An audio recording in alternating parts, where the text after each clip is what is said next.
Hello and welcome to another episode of Diplo Strats. This is the third episode in, well, the game where we're covering my Imperial Diplomacy game. My game as Spain. I'm here once again with Ezio. Hi Ezio. Hello. And we left it off in winter 1647. I think we didn't have the builds up maybe, but I've moved ahead to this phase. I'm doing pretty well, I think, would be a decent assessment of that. Ezio, I hope you agree with that, right? You're doing fantastically. You're winning in pretty much every theater right now, and you have stable allies everywhere. In I think North America, your allies are the least stable, but you have a ton of units there, so you're still doing fine. Yeah, when you say the least stable, I don't think I have any allies in this region at all, right? I mean, Inuit. No, Inuit's because Inuit's going to be the vassals to Athabasca. Yeah, fair. You don't have any allies, but you have enough units, so you're probably fine. Yes, I don't need allies, I have units. That is a good motto for life. Yeah, when you have more units than spaces, right? Like, you're gonna chock everything full of stuff. Yeah. Yes, my bad. Sorry, it's been a minute. No, that's fine. Alright, so I will very briefly recap where we were at then. So in North America, this is definitely the most problematic region for me right now. Athabasca, doing very, very well. As you can see on the chart on the right, they are only slightly behind me in victory condition here. They are bearing down on me with everything they have. And I have just managed to turn the tides a tiny bit from what it was before, which was going to be really painful for me because Tokugawa flipped to my side here. We just pushed them forward into North Equatorial Current. They were planning to help Athabasca initially, but then got spooked by Athabasca stabbing Inuit. Inuit up here is kind of vassalized to Athabasca at this point. They got stabbed for a lot, and they figured their only way to survive that, because Athabasca is all up in their backline, right, is just to make a deal with them. And of course we have France here, who I am offering to prop up against Athabasca at this point, but might not accept it given I had backstabbed them 3 times in the game pretty brutally, and I'm probably the main reason they're now basically not in Europe anymore. They have a tiny bit there, but this is like the majority of their centres now. If we move south in the Caribbean, England has agreed to be my vassal as long as they have control of the Caribbean. They want Barbuda, they want New Courland, and then they're going to, or at least they say to me, they're going to move out, take Bermuda, and then go for their homeland. A very important thing to remember here is that England got initially ousted from their homeland by a Dutch-French alliance and primarily hold France responsible for that. So they also want France to die. That has been a condition for them working with me to this point. Alright, moving south. In South America, everything's going completely fine. I stabbed Aymara here recently, and we're working on carving them up with Portugal. The Netherlands are also just generally working with me. They stabbed France pretty recently and flipped to my side. The only other people I was fighting in this region were Poland. They've been knocked out of New Courland, and they only have this one fleet here now, so they're not too much of a concern. Moving over to Europe, we have Africa, which was looking to be really bad on the last turn because Mali had moved a bunch of units up and was pressing in.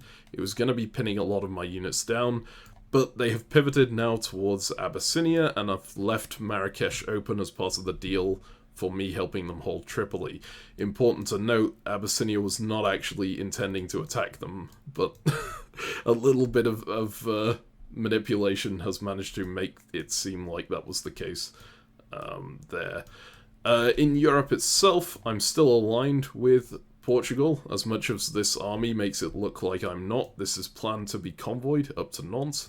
I'm building an army in my homeland just to make sure that doesn't do anything sneaky. And we're pushing in on France, and we're pushing in on Austria. I am allied with Ottomans, but I was really hoping they'd be pushing in on Austria more. They just flipped away from doing that, saying that they want to prop Austria up against Poland, which is kind of reasonable from their perspective. They've been attacked by Poland most of the game, but it's not very reasonable from mine. Elsewhere here, Poland and Russia were in a game-long alliance. Up to this point, Russia made possibly the worst stab we've ever seen. Sorry, Salt, but it really was. So they are no longer aligned at this point. I will say, I've played more games with Salt. I no longer think this is the worst stab I've ever seen. But this one's down there. This one's definitely down there. Alright. Well, anyway, there's only one more region that really has my units in, which is this one. It looked like a really bad situation earlier when Ming was pushing in from the north, but we've managed to get some units up in this area. Netherlands, Ayutthaya, and myself all pieced out with each other to focus north here. So Ayutthaya is planning to go up against Ming, and Netherlands is also planning to help me against Ming, so it's possible I hold this region. I also have a random territory in the middle of Japan, because, well, in the middle of the Japanese provinces, because I got forced to retreat while Japan was against me, but I'm not planning to attack Japan further because I need their help in North America. Alright, I think that about covers everything. Ezio, do you have any comments on that, or shall we just move ahead? I think that about summarizes where we're at, and so let's go see how things go from here. Alright. Well, the builds themselves, I don't think there's that much to talk about, outside the fact that you can see I'm just pumping this region completely full of armies, right? Which I assume is what you would do in this position too. Questions absolutely necessary. You're at war with Athabasca. Like, I was trying to pump it up full previously, I remember. I was looking for, like, Army St. Augustine, I wanted to say. Last year, I think. So, makes perfect sense. Yep. I think I only got the 4 builds here, so it's those 3 plus 1 over here as, like, a safety measure against Army Porto. Yeah, the Army Porto, you don't want them to have a free walk into Madrid. Mm-hmm. Yes. I think Portugal got quite a lot of builds this phase. In fact, did they? They've got Sao Paulo, they're building in India as well. Okay, they didn't actually get that many, I guess. But they have built a fair few units here. I was a little bit concerned that they could put 2 down if they really wanted to, but I think it's not necessarily a good move for them to do so, right? They could temporarily get Madrid, and then I bring all of this force back, and suddenly they're in a kind of rough spot, especially with, like, me having these 2 down here, for example. Yeah, plus you have a fleet over in Azores, right? Yes. Yeah, so if they try to go for you, then you can mess with them by getting into Sea of Azores or Iberian Current. You can mess with Canaries. Like, I don't think it's good for Portugal to stab Spain most of the time ever, and but especially not here. And especially not when you're the Spain as well, right? Oh, I'm the Spain. But it's. I think the Portugal that stabbed me in my game did about as well as you can ever hope for the stab to go. And they still gained. They lost everything by the end of it, including their capital and Porto. And it did take like 5 years for that to happen, but Spain is, I feel, still so strong.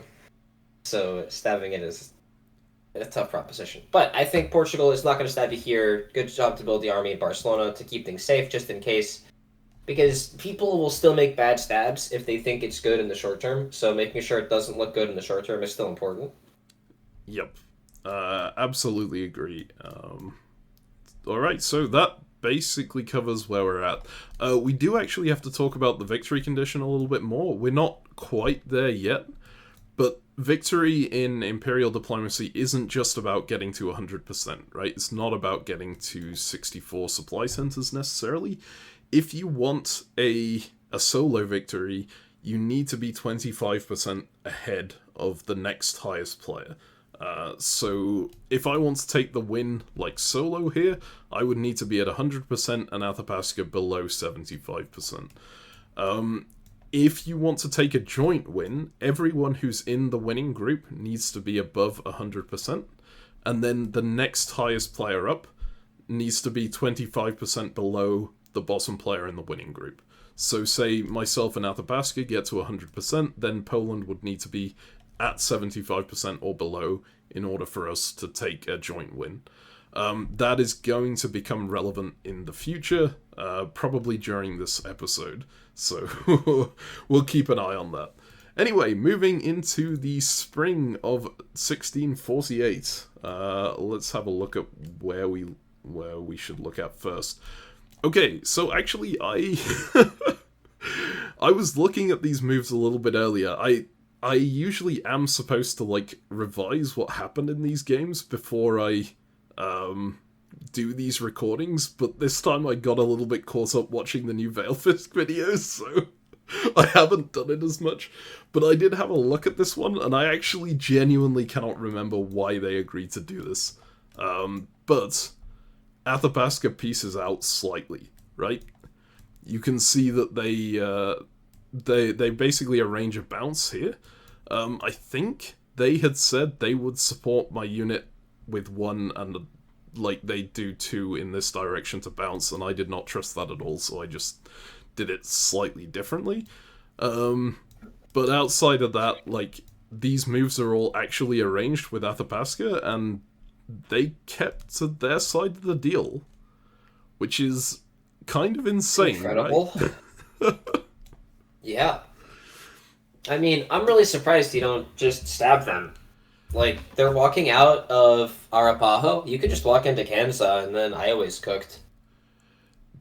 Do you really think we make progress here? Like, if I have Kansas, Missouri, Illinois, right? I've got 3 on Iowa, but they've got Lakota from backing off here. I can cut it from Arapaho. Yeah. But then I lose Arapaho again. It doesn't feel like this holds? You could probably slip into Fort Detroit. I don't know. Like, basically, I'm assuming we're at war, and if they're making suboptimal moves, that's great. I'm glad that they're giving me space and time. Yeah, that is... I guess that's fair enough. I don't really remember exactly what I was thinking here. I mean, this is still a fantastic result, right? Like, this is way better than it was supposed to go for you, and you didn't lose any space. But, yeah, like, I would have... If I'd known that Athabasca was piecing me out here, right, I'm probably... In this particular situation, with me having all of these units, yeah, you bet your ass I'm just walking into Kansas and Caddo, and I'm probably not even going into Erie. I'm probably going into Missouri to backfill them. Mm-hmm. Having a good time. Yeah, I feel like I should have done that. Like, looking at this, I'm not really sure where my head was at with it. I do think that Athabasca panic-pieced out because of what was going on with Tokugawa pushing in against them up here. For sure. Toku does have quite a few units here. Yeah. And they also totally wanted my help against France, which I was very happy to say yes, because France was... attacking you. Yeah. Exactly. And getting them to move their units east is great. Mm-hmm. But yeah, I mean, in this position, I'd love to attack Athabasca. Obviously, your relationship with Athabasca is much better than your relationship with France, right? You've worked with Athabasca to kill Shoshone, and you've attacked France a lot, including lying to them and stabbing them. So I think that helps contribute as to why you would rather work with Athabasca than France. And, like, you're still hoping, this is ImpDip, right? Leave your options open to a potential unity is always a good call. So, it makes sense. Yep. And you can see England is still, like, hoping to kill France at the same time. They support my unit into Boston here. Unfortunately, that is going to get kicked out again, or one of these two. I think it has to be mine, right? Yeah, because they Portland, take Boston and Connecticut. Yeah, it's going to be yours kicked out. Actually both, locked. I think, right? Well, you can, there maybe is guesswork. No, there isn't, right? Because they can attack from Massachusetts Bay.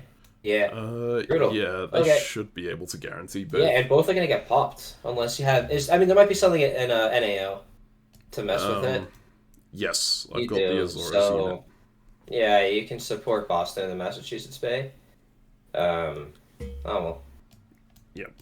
Well, we can attempt that. We've got a flood of English units coming this way, and a fair few of them want to be going this way, even though he's kind of said he would go over this way, like, after his main concern after taking the Caribbean would be reclaiming his homeland, he's also quite concerned with France dying. So if France isn't looking to die, this is a way he wants to go, right?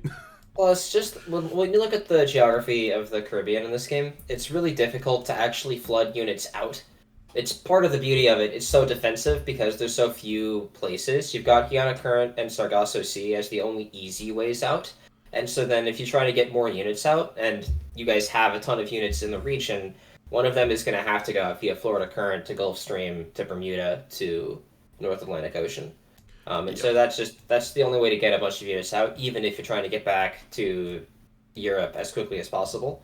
But I will point out that this obviously has this unit in the Bahamas running by St. Augustine, and we don't like that. He's already explained that he needs to take Barbuda and New Courland from you. He is desirous of that. He wants to do that. I don't think that's how desirous works in the English language, but he desires that. Yes. And so maybe he's just going to snipe St. Augustine too. It's very possible, but remember, he is being very clear about his want to take these two and to be, like, in control of the Caribbean. I feel like if he felt like this was part of the Caribbean, he would say the same here. Although I realise that what you're saying is he has the opportunity to do this, right? It's not like... I would say he has the opportunity, and if I'm already taking 2 centers off of a person in a year, why not take a third? Yes, I do agree. Again, I don't think he would be in this position in the first place if I felt the same way you do about the risk of this. Like, I felt with the player... It's very unlikely that he's going to do that. Yeah, there is no way that that I would ever enter a relationship like this particular relationship you have with England. He would have been far weaker than me. I don't think he would have ever gotten a build in the Caribbean, basically. Maybe one. But I would have... Every time he was gaining centers, I would be munching them as well. So, yeah. Yep. I mean, it makes sense. If we look down a bit, we are, like, completely surrounding Palermo to eliminate us on the next turn. Yeah, that doesn't look like overkill at all. I mean, anyways, we have a lot of units. You said it yourself, it's really hard to get the fleets out of this area anyway, right? We may as well just use them here. And, like, what else do the armies have to do? Yeah, no, I mean, Carib is the best province. Plus, this happens to set you up nicely to have good position against the Netherlands. Keeps them subservient while you're in Carib. It does, right?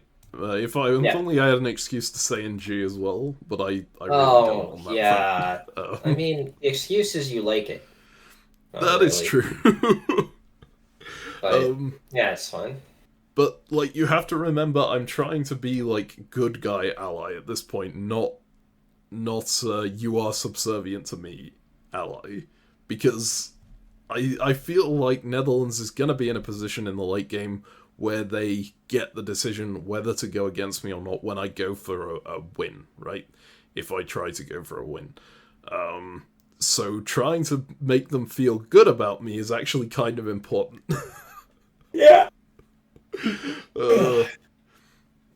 Yeah, playing for a win versus playing to ensure you're in a great position is a subtle distinction, and here is a good example of it, where I think if you're just trying to ensure that you have a very strong position, you don't need to make Netherlands like you, but if you want them to throw to you in the endgame, then you are accepting a little more risk for that upset.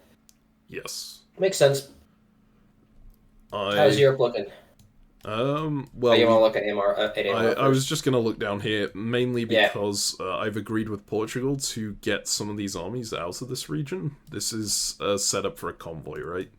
Sure. Yeah. I mean, you guys finished Mapuche, so yeah, no need to keep units down there anymore. Alright, so if we go over to look at Europe, we can see that I am suddenly flipping on Ottomans. Mainly because I think this is kind of my opportunity to do it, right? Ottomans aren't going to be helping me against Austria. They already peaced out with Austria, and in fact you can see they're lending a support hold to Venice while I'm in Chur and Milan. And that's literally the only thing they're protecting against is an attack from me. I'm just kind of irritated with that. I did talk to Ottomans beforehand and say, you know, I I really think I need to invade Austria here, and they were very insistent. No, Austria is holding the line against Poland. We need to prop them up, right? And when you have an ally who's doing that, and you're kind of in a position where you can take them out of that position quite easily, feels like the right move to do it. Here, like, you are so much stronger than the Ottomans, and you've got a bunch of fleets in the Med. What else are you going to do with them? You've already beaten France, and you're at peace with Portugal, so you have only one other option. Yep, I mean, it really does make sense. When you say we've kind of beaten France, it is kind of true, but remember that I'm also fighting Austria at the same time. I feel like this position is one where you could, maybe as a less experienced player, think this is adding too many opponents, right? To have Ottomans as well, and just be fighting everyone on this entire front when your front consists of, what, 1, 2, 3, 4, 5 units here, and then this one that you're convoying over. But in fact, like, adding Ottomans to your list of enemies here actually doesn't hurt you very much at all in the war up here, because you've got so many fleets that can't do anything except protect against the Ottomans. Yeah. It's the thing that it has a heuristic of adding another enemy to a front that's not great, but this quote-unquote enemy that you're adding has like 3 units that are an issue. And you've got 3 units sitting around in Naples, Tyrrhenian Sea, and Cherokee Banks. So it's not that big of a problem to add a new enemy here. And you're going to get to take Sicily for sure. And because you moved out of Ionian, you're in great shape. We love this. Yep. Is that convoy straight into Rome, by the way, or is that into Tuscany? It's directly into Rome. Sweet. And Strait of Otranto supports hold Naples, so like this is not cutting it. It goes through. I did cut Venice just in case he threw a support the other way, but actually this relationship with the Ottomans is completely one way, it seems, because that unit just holds. So sad times for the Ottomans there. It also means but it did stop you from taking Venice, right? Like, you actually, if he didn't throw a support hold on Venice, you could have supported yourself into Venice this turn, but I mean, he did, and you couldn't. So, it's significant. Given that I was cutting it from Rome, I actually could have. Never mind. That would have been brutal. He would have forced to disband one of those fleets. Yeah, I feel like I absolutely should have, like, looking at the results, but I guess I had some idea I could slip into Innsbruck. I don't know. Yeah, it's like Trieste can cover Innsbruck or support hold Venice, and you have a guess on which it's going to do. Mm-hmm. Yes.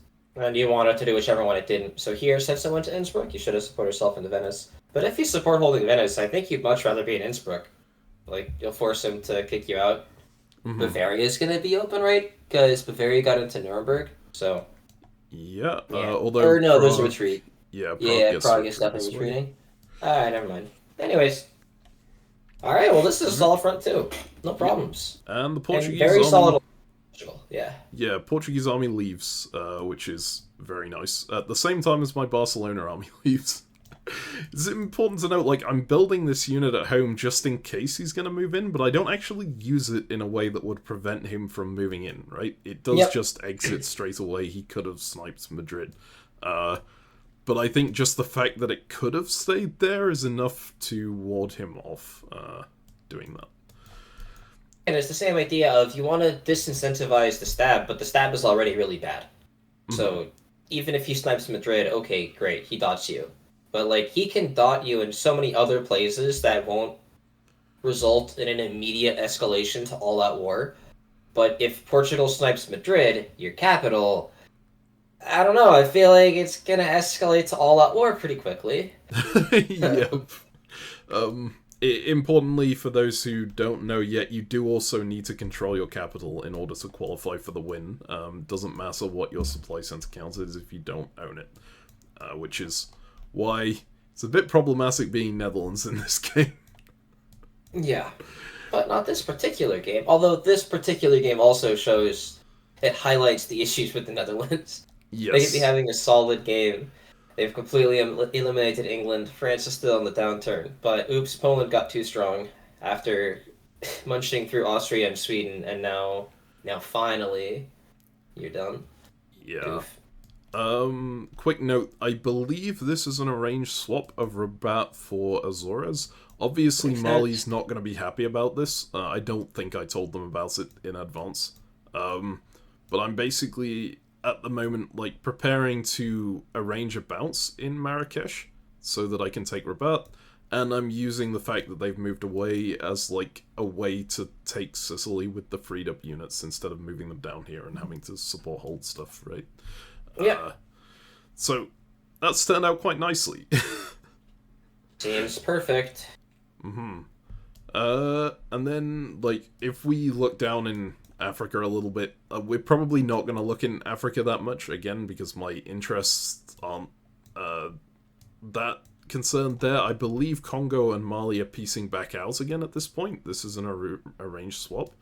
In order for them to... Wait, no, that's not the case, because they're piecing out with Abyssinia. Maybe I have the wrong turn here. I feel like Congo at the very least tried to peace out with Mali to face off against Abyssinia Ajuran. I don't know whether it works. But Poland is still fighting Portugal on this front. Poland is very committed to sticking with Mali here. That's going to be important as we go along.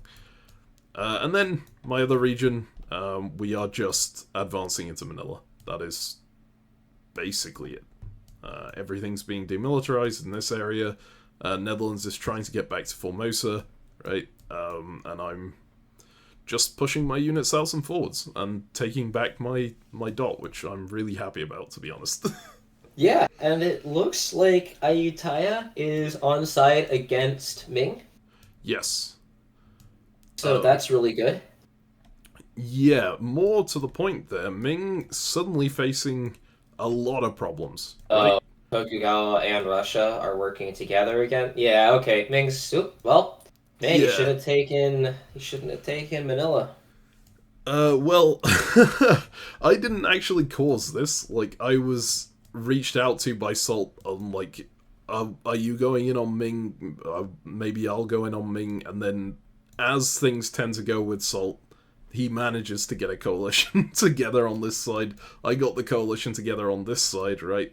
And Ayutthaya got Mughals on board as well. You can see Mughals are backing out from Morocco and moving into Kathmandu and Sasaram to position on here. So, yeah, suddenly Ming not in a good position anymore. Not a good position at all. It was looking really strong for a little bit, but suddenly not. I'm just noticing now, meme, is that the countries that did well in my game are kind of exactly inverted from the countries that did well in your game, except for us. Like, based on your current position, right? Ottomans in my game, Mali is the same in both. Yeah. Well, like, in my game, Safavids got crushed immediately. The Ottomans were huge. Poland got tag teamed at the start by all of their neighbors and got crushed. Russia got annihilated throughout the game. Ming was eliminated, like, in 02. And it's just very funny how, like, it's been so flipped. Your Ayutthaya has done similarly, and your Tokugawa... No, our Tokugawa did even worse, but, like, we had a king that was really strong, or a Qing, and again that was really strong. And then in North America with the regionals, right, like, Shoshone was strong, and Inuit were strong, and they cut up Athabasca between them. Yes. But in this one, Athabasca's doing really well. And again, this is a good sign for game balance. Like, it's a well-designed game that different countries can do well at different games. You don't have the same gameplay patterns each time. But I'm just noticing how it's just so flipped. Yeah. And it's like, it's especially so in that interesting in that it's not just different powers doing well in the game, right? Which would be great for game balance reasons. It's different powers doing well in a game where Spain is doing extremely well. So there's already a condition on there. And, like, in a lot of diplomacy variants, and especially, like, even the diplomacy game itself, if you say something like, Turkey is doing well, then people can kind of follow from that, oh, Austria is not going to be doing well then, right? And in this case, I think that really hasn't been the case. There are maybe a few powers that you can say because Spain is doing well, they're not doing well. Aymara would be one. Yeah. Is Aymara the only one? I guess the other Caribbean powers are kind of an important factor there. The Caribbean, it's all colonial stuff, and you can do well as a colonial and still do poorly in the Caribbean. Yes. I think for like England and Spain, maybe it's tougher. For Spain in particular, I think if you lose the Caribbean as Spain, you're cooked. Because it's just, there are too many centers around it. Like, if you lose the Caribbean and you lose control of Gulf of Mexico and like all of your north, like the Caribbean coast in South America, so Panama, Cartagena, Caracas, like that whole thing, if you lose all of it, it's just, I don't know, that's way too many centers to be out to be having a successful game, I feel like. Yeah. And more importantly, it's going to cascade because once like the person who's owning the Caribbean is probably England. They're probably going to have armies around. They're probably going to contest you in North America. And so you can't have access to any of the dots in Missouri, Cherokee, etc. So I think the Caribbean is the one where maybe you can say, but if England just sacks the Caribbean, I think they can still be successful. I think it's not optimal to do so. I wouldn't recommend it, but I believe you can sack the Caribbean and, for example, crush France with Spain in North America and in the mainland. And if you can get Spain to give you extra centers, I think you can still have a solid game out of it. Again, I don't recommend this, but like it's just an example of ways to play this game. Yeah, I was trying to come up with an example of two powers who couldn't do well together necessarily. Well, I was thinking specifically with regard to Spain, right? There isn't really outside of Aymara. I think Aymara, you just maybe in the short term you can work quite well with Aymara as Spain if you just ignore South America. I mean, but more than that, I eventually think, you're like, going to run into each other, right? Yeah, I think it's really tough to make Aymara work. I was trying to do it, but like they weren't doing well when I was strong, so I just found it was way easier to dot them. I think I will kind of always feel that way. Yeah, probably. I think Aymara in particular is one of the regions that's being reworked in fact, I think it's already slightly been reworked. For those who don't know, the Imperial Diplomacy map has moved on to a new iteration while we've been doing these commentaries. We haven't played the new iteration yet, and in fact the Ice Cream Invitational, which is the game that we're in, is still on the old map because the bot wasn't ready at that point. So you're going to see a lot more of the old iteration, but South America changes a fair bit. I think one of the big changes is that, is it Choima now connects to the sea or something? They have another supply center that allows them to build fleets. And they also have... Oh no, it's Choima connects to Quechua, so they can bounce Spain out in the early game. And I think they have like Calama as a pre-court, so they have more ability to get fleets out. Is this in the B1 variation? B1.1, I think. B1-1. Yes. They changed a bit. They changed more in certain other regions. For example, Mali is gone. They have just deleted that power entirely. So... God. Really, like, the African solid powers don't tend to stick around in this variant, eh? First we lost Bornu. Sorry, I'm just looking at the map now, because they just deleted it, but all the center, like, there are, I think, only a couple fewer centers. Yes. I think the idea is that area just becomes a Thunderdome between the colonials. Okay, I take it back. There's actually a lot fewer centers, sorry. I didn't realize how many centers there are in Africa right now. Holy smokes. They still have Netherlands, they still have England around here, right? They still have Poland, and they still have Portugal, and they added a French dot, I think, somewhere. So yeah. This area is just like 5 colonials Thunderdomed out. Yeah, and Netherlands notably has an extra core over there. Mm-hmm. They have 3 units in their colony over there, so they're definitely the dominant power over there, and they're going to be guaranteed to grow really big. Man.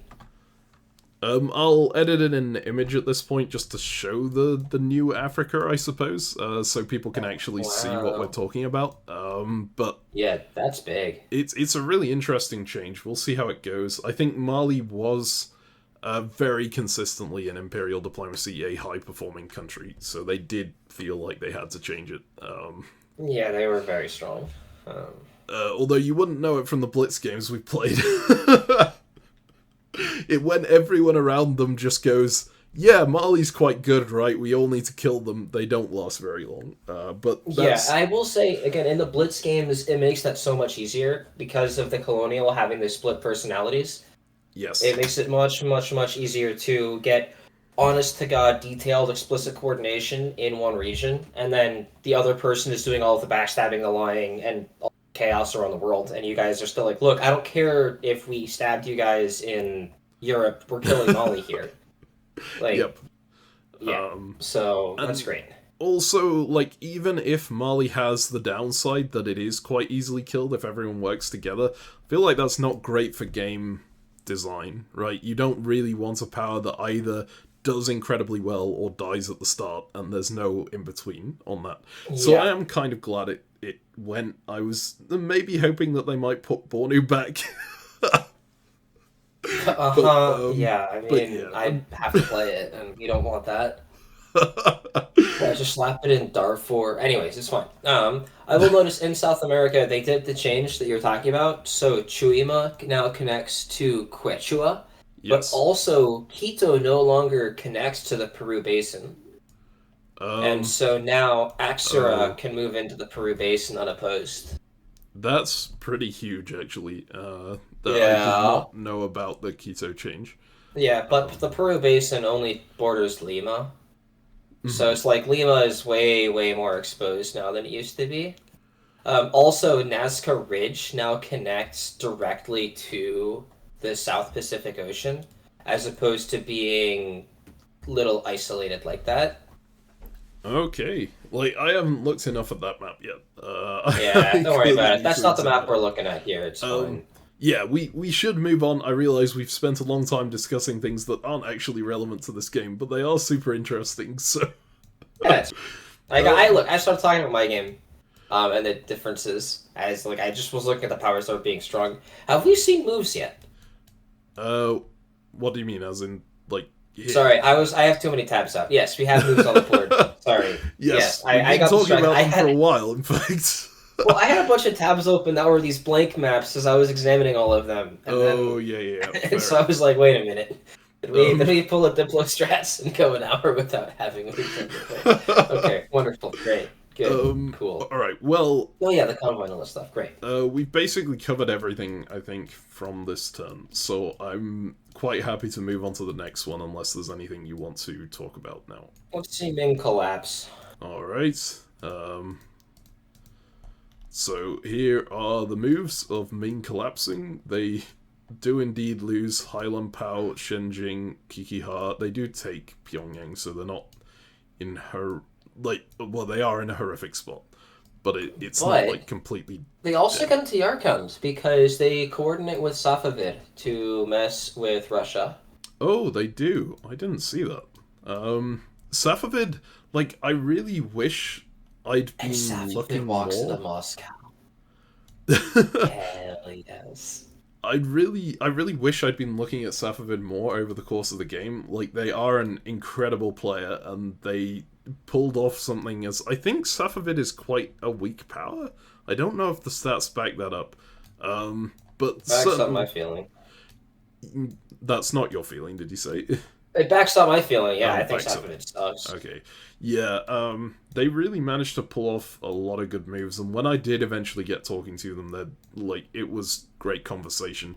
I also kind of wanted to... I remember I talked to Safavids after the game and said, wait, where did this fleet come from? And they said, look at it during the course of the game. And I was gonna do that in the commentaries, and I completely forgot about it. But at some point, they built a fleet on the Caspian Sea, and apparently that was, like, pretty crucial to where they got to in this game. Yeah. But yeah. I mean, if you look at it, right, they have everything adjacent to the Caspian Sea. Yep. And now that fleet can do nothing but hold, but but it has fulfilled its purpose already. I mean, notably, that fleet is still not useless, especially if you're attacking Russia, because you can sit in the Caspian Sea and you can convoy units north. Although, if they haven't cored Astrakhan or Sashi, right? They have not. No, those Yeah. are Russian So, like, if you're trying to cores. build units up north, right, you can only put one unit down in Khiva. But if you want to get to Astrakhan, convoying up from Tehran is so much faster than trying to go the long way around, right? Or Yes. Tabriz. So, the fleet's still useful. Like, troop mobility is a big deal. Yeah. And as you mentioned, they managed to pull off a really good move over here. So Ming is in a decent spot. They don't manage to take Turfan, that has too many support guards on it. But they got a decent amount here. They did lose a lot in return. Yeah, and it's not like their position is going to get much better. Yeah. Because there's, like, Tokugawa's going to build a ton. They are disbanding, and unless they can get other people to flip it, they're going to have a bad time. But, I mean, Tokugawa is probably just going to take a bunch of coastal centers, and there's only, like, 3 more they can take. Nah, there's also Formosa. It's looking bad. Yep, poor Ming. But good news for me. I get Manila back. Which I'm really happy about.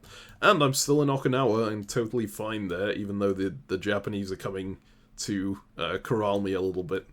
I'm just happy to sit in the one center here and be a potential threat to them so they don't flip on me. Which... Sweet. They are... the Death Star away. They are still Death Starring. Something I didn't mention earlier, which I definitely should have mentioned. Mapuche has 1 unit left. They have 1 center left, which is currently Hawaii. The negotiations around that were really funny, because Mapuche came up with that fleet from, like, here, ran away through SPO and then MPO, while they still had a dot over here, and then slipped into Hawaii while Tokugawa wasn't covering it. And Tokugawa came to me and said, "Oh my god, I'm such an idiot. I can't believe I didn't cover Hawaii from that." And Mapuche came to me and said, "Yeah, of course he let me in, but don't let him know I told you that, because, like, he wants it to be, like, our secret." Yeah, such a secret. And you're like, yeah, I'm sure Mapuche isn't working with you, Tokugawa, when you have 4 fleets here and 1 over here, and he's left Hawaii completely open. And at this point, he just abandons the pretense and starts working directly with him, right? And pushes the Mapuche unit into Chukchi, which I don't know that I would have made, like, as Mapuche, you're forced to do whatever Japan wants you to do, right? But as Japan, do you really want to send Mapuche that far away from Hawaii so that you need to kill him if you have to defend it? That just seems painful to me. I mean, you don't really care about killing him. Well, I know you don't really care about killing him, but some other people would. He's got 1 dot, man. Yeah, but whatever. The important thing is he's just been placed in a super crucial strategic position in Chukchi, right? And it's a strategic position that if he loses Hawaii, you lose that strategic position. They like, that fleet comes off the board. And he can't defend Hawaii, and you can't defend Hawaii if something like this happens, for example. Like, Athabasca gets out into North Equatorial Current, you're going to have to waste 2 units bouncing over that. Instead of what I think would have been the far superior thing, is just put your own unit in Chukchi and let Mapuche stay in Hawaii. Sure. And defend it that way. But yeah, it's just me nitpicking. It doesn't matter all that much. Force a retreat in Chukchi, right? And let Mapuche have a fun time. That is actually true, and I did not think of that. Actually, that's huge. Yeah, that was probably what they were intending to do there, right? You tell me. You're the one in the game.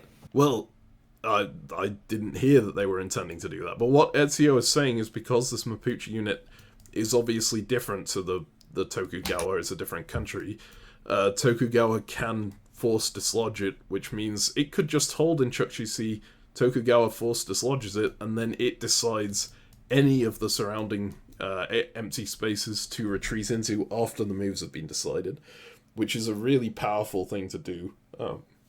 Yeah, plot. You could do one better. You could have it tap something that you're certain is going to sit around.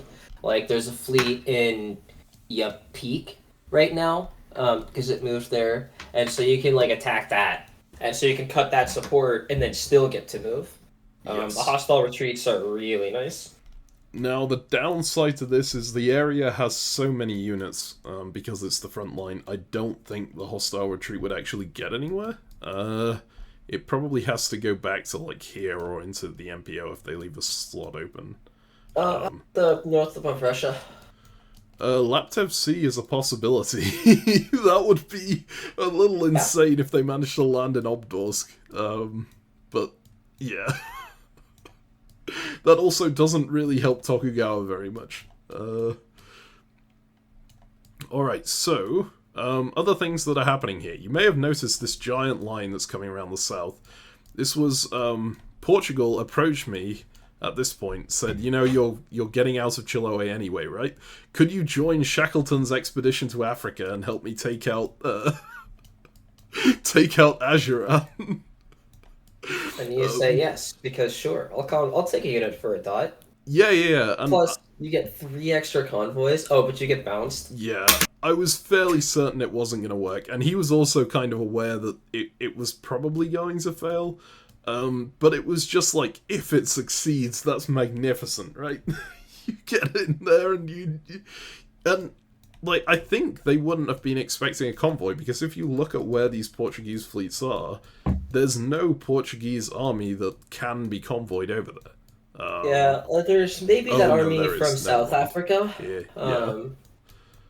It could go in this that gets convoyed into Madagascar. Yeah, alright, so there was a potential one. So my point there is ruined. But brutal. Yeah, he was able to do 2 convoys at once using this method, and he let me do the one that was more likely to fail, which is completely fair, and it fails, and I'm actually kind of okay with that, because as long as my army is sitting here, it can actually, well, I mean, it can threaten these SCs if Portugal is going to turn on me. Did Argentine Basin get out of there? Yes. Yes. Oh, God, no. We had such a great thing going, Portugal, no. Oh, are you saying I should stab Portugal here? Oh, no. I'm not saying that here. I'm saying keep Chiloe around as like a way to intimidate Portugal into continuing to work with me, even if they're feeling like they want to flip, right? Definitely, yep, that's... Did they move their army in South America east also? They moved it to Rio. Yeah, that's gonna get convoyed to Africa. Well, there's now nothing here to convoy it, but the idea is that, I did go to him and say, hang on, why is this happening? I'm not sure I'm happy with this. Yeah. But, I think he just stops doing it after this turn, but his explanation is, I still have a lot of armies here, and he doesn't. And Imara's down to 1, right? I think Amara's dead. And because Guacui's not an SC. Yes. Yeah, Amara's... Yeah, you're stabbing Portugal here. Yeah. Yes. It's decided. Portugal's dead. Well, if I stab... So this is the thing, right? If I stab Portugal, I do open up another front here, which I would be less happy about. This is agreed, by the way. This is mainly because Netherlands needed... SCs to fight, to not lose stuff over here, right? And wanted Azores. So Portugal asked me, hey, can I take Tangier instead of to swap these? Azores. I was just like, okay, well... that's annoying. Well, sure. I mean, I can kick you out if I need to, right? Yeah. But, yeah. I think I could take Portugal in a fight at this point. It would be a little annoying around this region. You don't have anything around that region. You gotta go to Netherlands first. That is actually true. But primarily, also, Netherlands had like a pact with Portugal at that point, which was if I stab either of them, they both come after me, right? Which... Okay, so stab both of them. Do you really think I should stab Netherlands and Portugal at this point? I think that Portugal is so weak in South America you can kill them and take all of their centers for yourself in like whatever 3 years. You can have Cordoba, Borora, Asuncion, Tejen. That's the ones down in South America at the bottom in Argentina. Those ones are easy. Isla Malvinas, maybe two. Yeah. Mm-hmm. I would almost certainly stab Portugal this year. Okay, let me list the powers that you would have me still in alliance with if you were playing this position, right? At this point, yeah. Maybe Poland? Safavid. I work with Safavid. Safavid aren't gonna help you. Look where they are! But I still be in alliance with them. They can't attack me. Well, yeah. Okay, Ayutthaya. I still work with Ayutthaya, for sure, Ayutthaya. I'd work with Tokugawa. Love to work with them. They're buddies. Yep. Okay, Tokugawa, I agree. We absolutely need them over here as well. But, like, you're leaving me in most of the world with no allies if that happens. But remember right? what we talked about, and you're the one who gave yourself no allies in Europe, right? And what was your analysis? You got a ton of units, they don't have that many units, and it's another front that you can win. And so taking on a fight with the Ottomans isn't actually that big of a deal because you're going to crush them. Okay, there's a very big difference between what I said, which was adding another enemy to Europe, and having no allies in Europe. Like, Portugal being on my side here is pretty huge, because it means I don't have to fight on this front as well. Builds are getting this phase? Sorry, what? How many builds do you have this phase? Right? You gained 2 in Europe. You gained 1, 2 from South. Only 2 in Europe, right? No, you got Dijon also. Yeah, you're plus 1. Yeah, I got 2, Dijon. I got 3. Venice, Rome, Sicily. So 4. You got Venice. It wasn't support held. Oh wait, it was. I needed to cut this, but I was worried about them coming in here. Okay, I didn't get Venice scary? By the look of it. Okay, but yeah, you still got Dijon. What Siberian current convoying? Whatever. It was just. I don't remember what this was. Yeah, it was a meme. It was just a meme convoy. It's fine.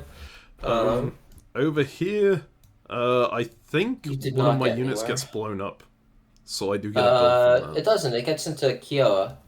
Oh, it does. Okay, you are correct. I'm misreading. Yeah, you blow up him down there. You're still in Kato, but you don't make any progress. You don't get any centers in this area. Yeah. That's fine. You also get So South America, you're gaining 2, and then you're gaining Pamurbo also. So you're getting like 3. Yeah, I think I'm actually... Yes, okay. So Palmobo, Kelikolu, Kalama, here. I think you gain Manila as well, right? So you're like plus 6. And then how much? Lose Barbuda and lose Azores, and then these 2 are swapped, of course. Yeah, okay. So we're not plus that much. And then this is fall, so let's see the builds. Well, we haven't looked at all the builds but basic builds, I can, like, seriously, if Portugal doesn't build anything in South America, I think we're supposed to stab them. Okay. I don't think... Well, if they do build in South America, it has to be all the way over here, right? Which is kind the Cord Isla Malvinas. Oh, yes. So it could be here, and that... Yeah, they pop a fleet down in there. Suddenly, it's guaranteed we don't lose... They save 1 center, at least. And the hope is that we would be able to move our stuff from South Pacific Ocean into the sea around Cape Horn. Yes. I do only have one stuff in South Pacific Ocean, but yes. Right now, but you can get more, I suspect, relatively easily. Mm-hmm. And so, like, they would almost certainly pound stat in Cape Horn. I mean, maybe not, actually, if you're stabbing. But, whatever. Yes. Point is, if they build stuff in the south, the stat becomes a lot less appealing. And basically, I think... Like, here's my question. What are you going to do with all of your armies in South America at this point? And you've got, like, 6. Well, the current plan is to very slowly convoy them out. Okay. And the rest of them just stand around looking intimidating so no one tries to stab me. Understood. So, it's a really interesting question, right? I think we covered this in the last video, but Portugal was asking me pretty repeatedly, are you planning to stab me here? I think you realize if you stab me here, I'm going to go all out against you and whatnot. That kind of stuff. And I was just like, I value your goodwill more than that. Like, especially as we go to the end of the game, you're going to have the decision of whether you let me win or not, basically, or whether you throw everything at me. And I also kind of asked him, what would you be doing in that situation? And his answer was that he currently wanted to grow as much as he could before the game ended, and he didn't think he could get to a win. Which I kind of took as, well, okay, if there's no chance of him getting to a win, he might give me it. But he also said he didn't want to be in a position where I would stab him for the last few dots I needed. So he wanted to be safe from that at all times. Alright. So here's the good way to not be in position to stab him for the last few dots you need. Have him give you all of the dots that are easy for you to take. There. Then we can negotiate something. Mm-hmm. I feel like that wouldn't leave him with much goodwill towards me. No, but it would leave you with more dots and still have an ally. I mean, potentially. I was clearly negotiating without, for the position that I'm in over him, I'm not being very demanding, right? That is just something important to consider. I am gonna steer clear of doing things like, hey, I want this, or I want this, or whatever. And he volunteered giving you Kalama, it looks like. Yes. Right? And so out of this deal, despite not needing to be demanding, you've still gotten 3 out of the 4 centers from Amara. Yes. Admittedly, Portugal doesn't have much, which is why you don't have to be so demanding, right? Like, in the fight, it's like, hey, I have 5 units, you have 1, I'll get most of the dots, and you'll get maybe 1. And, like, that's okay, and you don't have to be too aggressive about it. It's that's when you're still attacking a third party. Once the negotiations are down to the 2 of you, I mean, I don't know. Like, again, I could not let my armies sit around here in South America and not do anything for long. I just couldn't bring myself to do it when I see so many uncontested dots. And, like, theoretically, if we start convoying armies out, we're going to be more effective about it than we're not going to be. How are we going to convoy these armies out? Where are our fleets? That's exactly it, right? We're not going to be very effective about doing it. We will be very, very slowly convoying armies out, but that means that I'm going to have more armies there than them at all times, so they won't be incentivized to go for me. Be incentivized to go for them. Yeah, but I'm a nice person, so I don't do that, right? I'm a nice person who has a very good reason for being nice. I want their support at the end of the game when it comes to it. But I am being nice to them. That is the important thing. Right. Well, basically my endgame plan at this point is, okay, as long as I can hold Athabasca back as long as I can hopefully get England to donate me centres at the end, right? And then as long as Portugal and Netherlands are both happy with me winning, they're both in a position where they, even if they're not going to donate me centres, they at least aren't going to contest the solo win. I feel like that puts me enough ahead of everyone else that I would get the win at that point. So that's my end game plan here, right?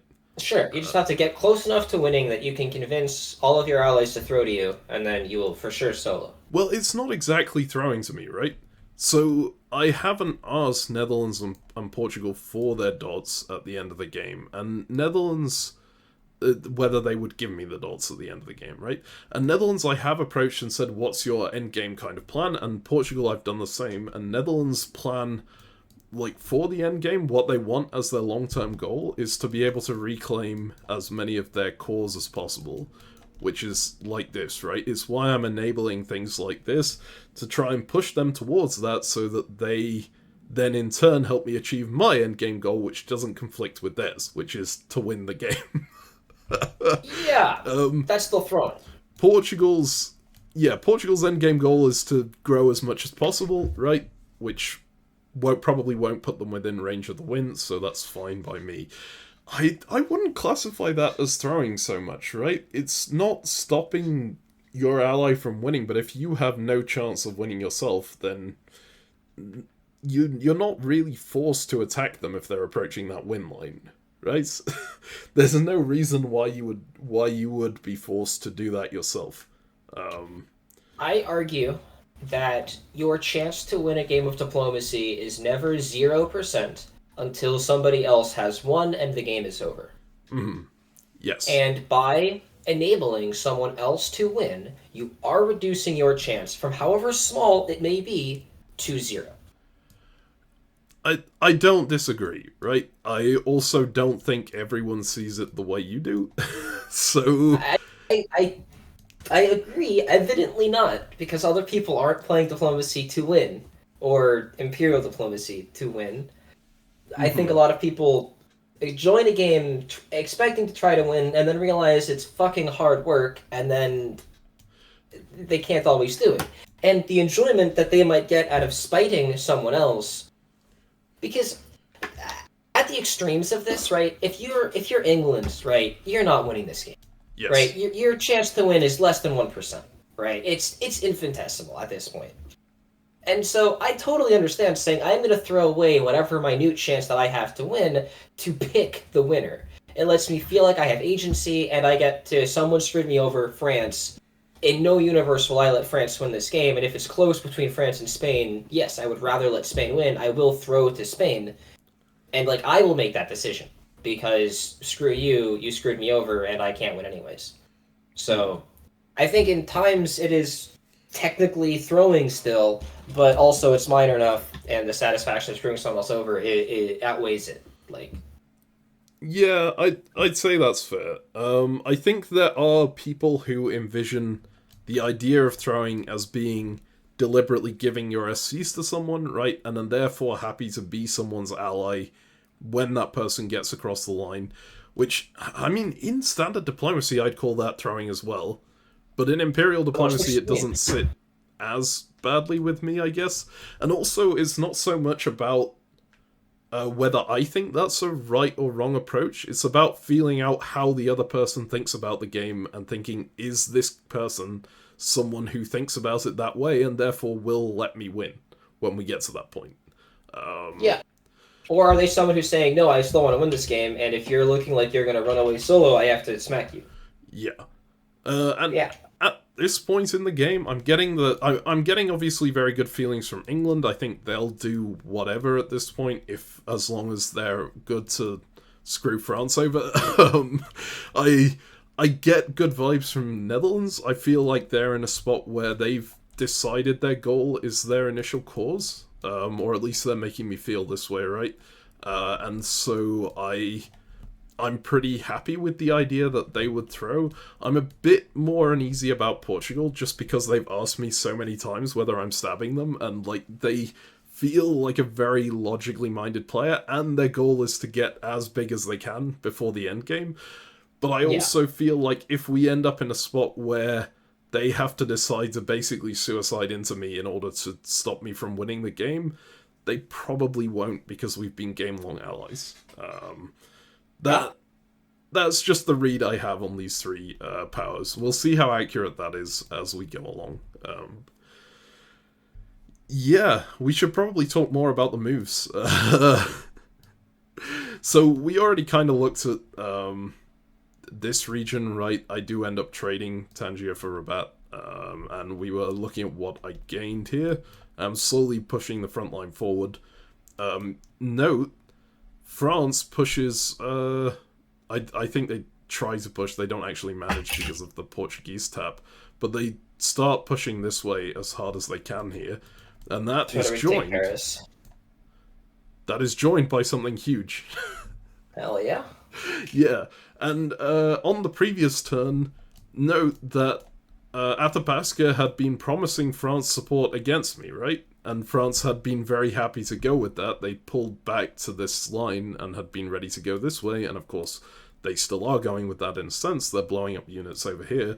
But Athabasca took advantage of that to walk into Mont Royal and piece me out on this line. And at that point, as France, you just go, okay, well, I guess I'm with Spain now, right? But Massachusetts still supported Massachusetts Bay into Portland. Yes. Yeah, because England is so anti-France so clearly that we really need that unit gone. Yeah. And then you didn't support Boston up. Oh, because you supported England into Bermuda, I guess. Yes, that is true.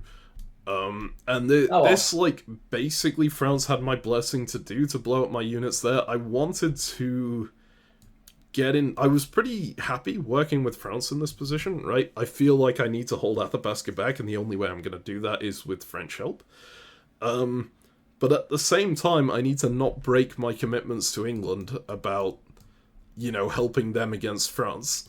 So if this unit blows up, coincidentally, and maybe this one does too, I'm much happier because I don't have to fulfill any obligations here, so I can just work with France on this front and then not be close enough to France to get involved. Right? Perfect. Yeah. Good strategy. Although, notably, I think England is trying to build 3 units here. Because they gained Bermuda, they gained Barbuda, and then they got a fleet disbanded. The fleet was on a set, so they're only building 2. Sorry. Yeah. I think they're also playing down from the previous turn because they got a few builds and can only build in Bahamas. So... how many units do they have? I can have... it doesn't... Oh, yeah, the sidebar gets messed up at some point because of... I just counted the board as faster, honestly. 1, 2, 3, 4, 5, 6, 7, 8. They have 8 centers, and they've only got 1, 2, 3, 4, 5 units? Yeah, that's correct. Yeah, I'm killing them. Yeah, that's illegal. At this point, I also... They had wanted to take Barbuda and New Courland both on this turn, and I was just like, well, if you're not building, like, you're only going to be able to build here, right? And you're already so many units up, and I have to deal with all of this and, like, the rest of my empire. I'd really prefer you leave this one more turn so that I can get a build somewhere. And they said, quote unquote, has to take Barbuda because it's his core, which will let him build more units and be stronger again. Yeah, exactly. I'm still, like, totally happy with England controlling this area and sending everything out, right? Okay. Because at the end of the day, I'm also thinking if I need to, they will just donate a few of these centers to let me end the game. They obviously didn't want me to like, do that as just a thing I do, but if I need some centers to get me over the line, I did already ask them at this point, and they said yes, that would be fine. If we get to that stage. I've been lied to by that. No one's ever told me they were going to help me win and then not. But, like, look at the moves here. They are moving everything out. And you're right that they had the opportunity to just walk into St. Augustine, right? Yeah. But as you pointed out, they can't use it anyways. But now they're getting their cores back. Now they're in Bermuda and Barbuda. So they're going to be able to start building a lot of fleets again. Man, and you have so little trust of people. Yeah. Of, like, people's... I played diplomacy. Well, yeah. My entire life. Okay. I also have fairly low trust of certain people, but, like, if you've done this, like, from the position that we've been in, I feel like I've built so much trust with England at this point, there is no way they're going to screw me over. Okay. Yeah. That's great. Alright, well, anyway, I think that probably covers most of what happened, to be honest. I think we already looked at this, right? We're pushing units up this way. Actually did... Yeah, and I was... I guess we haven't looked at the exact circumstances on this front. I was pushing Tokugawa into Yokuts, because I know we can hold Yokuts, right? Because of this impassable zone. Athabasca can only get Miwok and North Equatorial on it. And them having Yokuts, if we take Chemahuevi back now, we can hold that indefinitely, and this entire coastline becomes safe. Which is actually huge, in my opinion, right? When I'm going to Tokugawa, I'm saying, like, look at how many...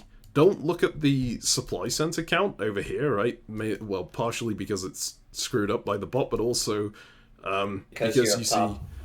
Well, yes, but Athabasca, it says 21, right? But Athabasca isn't on 21. They're on 22, 23, 24, 25, 26, 27, 28, 29, 30, 31, right? It's just a case of when they take these. And they're also getting more on this front. They are incredibly dangerous in my eyes because they have a vassal who's like pushing everything this way, and they can take these dots whenever they want. They have an agreement to take those dots one at a time, which is going to slow them down a bit, but they don't have to follow that agreement if they see an opportunity. So yeah, that was my big pitch. I'm curious whether that works on you as Tokugawa, and whether you'd work with me in this position or not. I don't know. It really is tough. I would have to see how I feel about each player. Like this position, I could see it going either way. Mm-hmm. I am not married to either one of you in this position, and I'm doing so well in my West. In the East. Like, in my West as Tokugawa. Oh, right? I see what you mean. Sorry. Yeah. If I'm Tokugawa, I'm gaining so much from the Ming here that I probably want to have the East be as stable as possible. And I think that means working with King against you. Or not King, sorry, working with Athapaska against you. This is the other pink color. I think that's where I would probably land on it. But like, if I can just, because I don't want the Athapaska fleets to mess with me. Mm-hmm. But like, I have everything. I'm so strong as Tokugawa. Maybe I'll work with you because you're more annoying. You have more potential to be annoying because you can send fleets from the southern Philippines. Up to us, whereas Athapaska can't. I've got this, which is... Well, I mean, yeah, that makes it less likely to work with you, obviously, because I want that dot. Well, yeah, but in the immediate future, it's going to be a bit annoying for you to deal with this until you get that unit down to here, anyway. But I would probably work with you against Athapaska, is the answer. Mm-hmm. But I'm going to say, hey, I'm going to take Okinawa from you as payment for my support. And then you're going to say, great, I love it. And then you're going to be very happy about that. I would honestly be happy with that, yeah. Exactly. This Tokugawa didn't say anything along those lines. Yeah, exactly. I think, honestly, they was always a little worried I would just dot them in a mommy while I was here, right? And so didn't want to say something that triggers that move. Sure. But yeah, you can see they've pulled back to make sure that I can't do that now. Yep. Alright, I think that's just still great. Let's see your builds. Yeah, that's probably everything here. Let's go ahead to builds. Bot messes up a bit on Chuck GC here. Oh, God. You can see, actually, this is one of the few times where you see where the adjacencies of the bot, its automatic adjacencies go a little bit wrong. Yeah, everything is Chuck GC. Yeah. Cool. Yes. Alright, so we go through, we get the map fixed a little bit here, there's some retreats, and then we're on winter builds. And I've jumped a bit ahead of Athapaska now, and I get +6, which is a lot of builds. Yeah, we keep, you said you were lower than +6, we missed some. Clearly. I think some of them might have been... There definitely weren't any that I kept in pocket, because I was always trying to build as many as I could. Yeah.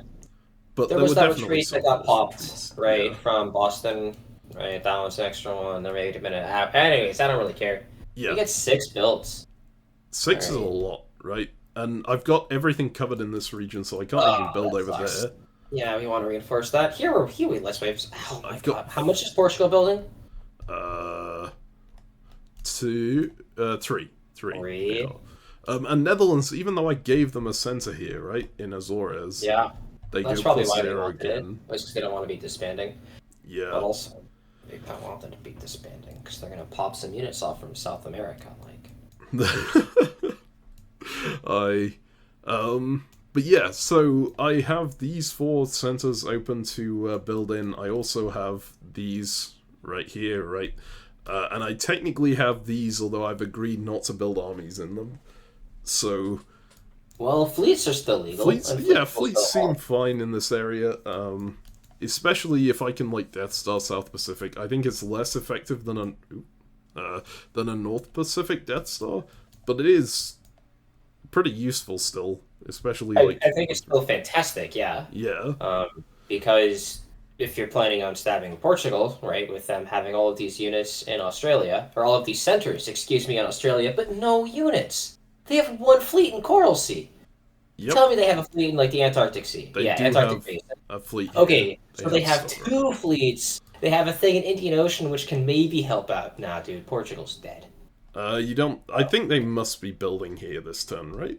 I don't actually know whether they They only have 3 builds. They do have 3 builds, but they also aren't going to be building very much over here. Unless they put another army down in Porto to convoy up to Nantes. They might do that? I don't think they do that. Why do they convoy an army up to Nantes then? Good question. So I'm fairly sure at this point Portugal was like looking at that army as I can do things with this in future that might be convoying it elsewhere. I'm not sure if they were immediately planning to go this way with it. Like, I think they probably weren't, right? This doesn't really get anywhere. Yeah, I don't know. But yeah. Get into English Channel, build a fleet in Porto, convoy it up to Plymouth. Yeah. Call it a day.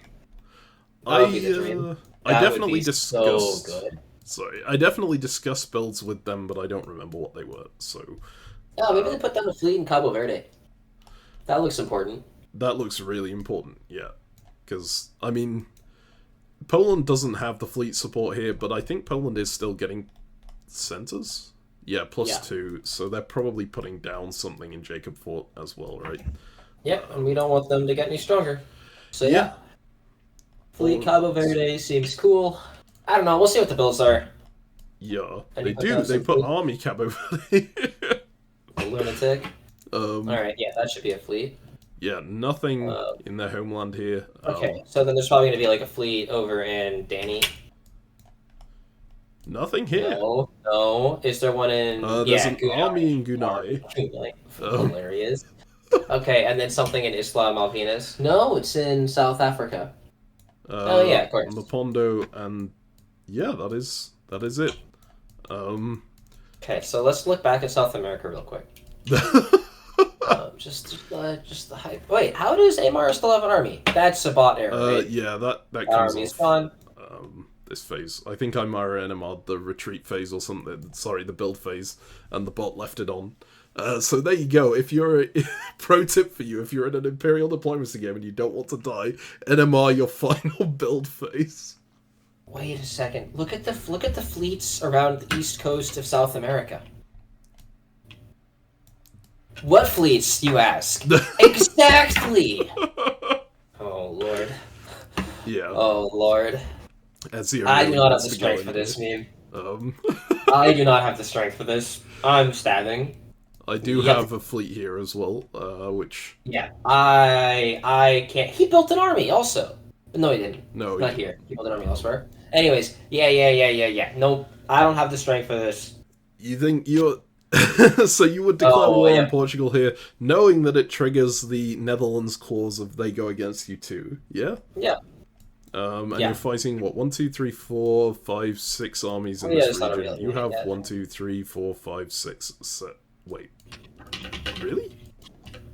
I have 8 armies versus... Okay, maybe it was the right choice. Uh-huh. And then if we know that we're attacking, that we're in a war with Netherlands too, I'm also moving into Serra Rise and St. Marcos Bay and Guiana Current. Yeah. That could have been pretty effective. I do think it would have triggered a global coalition against me, right? But, like, again, who is actually getting turned against you as part of this global coalition, quote-unquote? Let's be clear here. Well, maybe you lose 3 cores. Yeah, maybe you lose the Philippines. Okay, fine. Fine. But meanwhile, what happens in Australia? Right? I mean, I'd slowly get out there. I don't think I'd be able to punch in here for very long, because they can... Policy is annoying. They can bring stuff Australia doesn't go well. That's fair. That's fair. And note that I do still have to get 12 centers here, which is a lot of centers. I don't know if there's probably 12. Are that many in this region. In just South America? Yeah, I don't think just from Portugal, but from Portugal and Netherlands, absolutely. Okay, actually Portugal's is exactly 12 centers. So... well, that's convenient. Yeah. I couldn't resist. This was too tempting to me. I would kill. Also note that if I do this and I start sprinting for a finish, right, then Athapaska is gonna kill Inuit. because Yeah, I'm they just gonna will say, want quote to. unquote, sprinting for a finish. When I hear sprinting for a finish, I think making strategically unsound moves to grab dots for a very temporary amount of time. Mm-hmm. I think you taking all of the South American centers is not that, because you're just pushing the line forward into them, and they will never retake anything. They're never going to retake Chapaya after you capture it, and when you get into Guarani, you're going to take Cordoba, right? You're going to have fleets in the south pushing up, right? You're going to, like, do the whole thing. So, Yeah. I don't consider this, like, oops, I'm sprinting. I consider it, yeah, I'm conquering my natural next enemy. And Yeah, I've got. I guess so. I think other people will see it as going for the solo, right? If I'm Oh, I mean, stabbing yeah, we are literally going for the everyone. solo. Yeah, we definitely are because we're trying to take all the centers. So that's a fair way to think about it. But Mm-hmm. Yeah. yeah, I'm not bold enough to do that. I think I prefer maintaining my alliances and going for the safer option towards the end of the game, where yeah. hopefully they're friendly enough with me that they just let it happen. I think it's crazy that you think it's safer to not attack. Really? Because I think that as you get like, especially for Portugal, who we've accepted is trying to get big by the end of the game, I think there is a chance they will actually try to attack us. And these units that are hostile, right? I don't think Portugal's ever convoying them away. First of all, and I think most reasonable Portugals are going to get their units into a better defensive position, quote unquote. So like they're going to be in Cordoba. And I think the only way that we like don't win this game, or at least a part of the impunity here, is if they coordinate against us and kick us out of South America after we show weakness. I think if we just stay strong and just crush them, we are always going to be part of the impunity. Yeah, I think you're correct, right? I just don't think that style of play is necessarily the way to go to get a solo victory. Yeah. The main concern, right, is I think there are a lot of people on the sport who are viewing Portugal as my potential counterbalance. Portugal and Netherlands. Right? Yeah, and people are seeing England for what they are. They're seeing England is a vassal and will give their centers to me if they need to, right? Sure. So they're already worried that I can claim all of these when I want to, which Yeah. also isn't necessarily true because England has said they'll give a few if I need them, but also don't particularly want me to take this area. Yeah, and you also have no fleets, so you actually can't take them.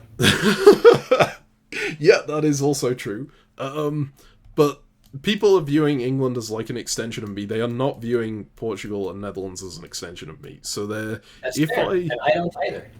if I start running over these people, then I think they start going, okay, we need to get the globe together to do something about this.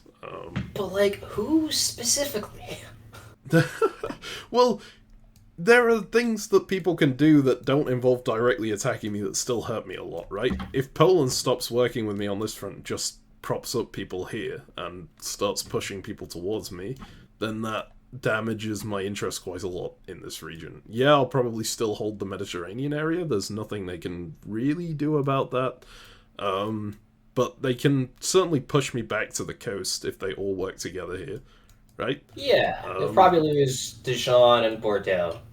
Yeah, if they can get Portugal some builds, which admittedly would be really difficult if they're losing this area, but then there can be some severe consequences in this area as well. I'm trying to think where else. I mean, obviously they just coalition to do this. Yeah, and all I of think, your Philippine centers are gone. But again, we've established those centers they're not long for this world anyways. Like, and I think Japan comes in and helps murder me here, right? Which I guess I have it stuffed full of enough units that it doesn't matter. But yeah, I mean the Death Star is going to take Berlanga Ridge, right? Yes. It's not a real Death Star anymore. There are only 3 units there. There will be more. It looks like they're setting up to convoy stuff. I don't know why army... Being Yeah, but that can't get convoyed anywhere, right? not this turn now, but like via Oriental Sea. Mm-hmm. I guess to Korea. Yeah. I don't know why they built in Osaka. Are they trying to convoy? They weren't talking to you, right? If they would talk to you about getting convoy. No, I didn't even notice this. Like, I wasn't looking at... yeah, so I don't know what they're doing with these armies. Well, it's fine. But yeah, so... Anyways, you not me. You didn't attack Portugal here. It's fine. This is the great debate. Shall we go ahead to the spring moves then? Yeah, let's see it. Alright. Hey, look, Portugal's units are moving into defensive positions. You do a 4-man bounce. Yep. Okay. Look, great. slow and steady wins the race. This is completely reasonable. These are all arranged bounces as well. There's a convoy army out. I am slowly demilitarizing. I actually do get into Mandan here. It gets supported. Yeah. Yeah. So I am joining the fight over here against Mali, which is probably not going to go very well, but the only purpose of that is to make Netherlands more comfortable about the position here. Oh man, it would have been so good if you stabbed. Yep, alright. And Chiloe tries to go to Mexico City, and this is a genuine mistake. I order the convoy here, and I order a move for Guatemala base into Mexico City. That's so unfortunate. God, that's just terrible for you. I'm so sad. No, see, I do believe it was in this order. I do believe it was honest. I think you're better off with this. I think you're better off having a great excuse to keep your army in Chiloe. See, I agree, but the problem was Portugal thought that too, so they... Yeah, no one believes that that's an honest misorder. That's not a misorder. There's no way. Yeah, no one believes that's a misorder. So see, you've already lost all the goodwill that you were building with Portugal anyways. I mean, not all of it. But I mean, you can see that it's definitely a misorder, because I order it to Mexico City without a coast even entered, so it goes into the wrong place on the territory. I would never do that. I would always be neat and order it here. But does this move go through, actually? So this move does actually go through, and because I'm, like, I don't really want to call attention to this fleet anymore for the next few phases, because, like, it's a really bad sign for Portugal that I did this, right? If it's purposeful. It actually stays in Mexico City. It doesn't appear on the coast. And I should have posted in map errors saying, hey, this needs to be moved to the coast, but I didn't want to call attention to it, so I just let it go. So it just stays here for, like, the next few years.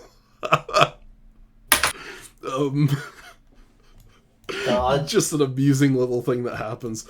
But yeah, Chiloe is still here as a result, and Portugal is suddenly feeling even more nervous about the position here, which is annoying. Perfectly understandable. But yeah, I think we had a deal here to, like, swap Chapaya for Kalama or something after moving. I don't remember what it was exactly, but we figured it out. And yeah, you can absolutely see they are a bit nervous about the position here. They're getting into defensive. They're turtling up. Mm-hmm. But unfortunately, they just don't have enough units. I mean, they have a lot of fleets in this region, right? If they do want to send them back to defend this coastline. You say that it's open, and yeah, it's open to an immediate stab, but it's not long-term. And yeah, they start disbanding all of their units. They're clearly going to be, if they have to disband everything else instead of trying to reinforce this. Mm-hmm. So excuse me, they have to disband everything else so that they can reinforce this, and that makes sense. Yeah. Anyways, again, it's a different strategy. It's like this. We'll see how this goes, and we know how this goes. So this is great. Excellent strategy. 10 out of 10 would recommend. Well, but also 10 out of 10. I could never do this. I could not have resisted that opportunity. Almost assuredly. Mm-hmm. I say that as a commentator. I also know that I'm a little wuss when I actually play diplomacy. I get so scared. Yeah. And since Athapaska's attacking with everything, I would let that dominate my thoughts, so I'd probably be too worried.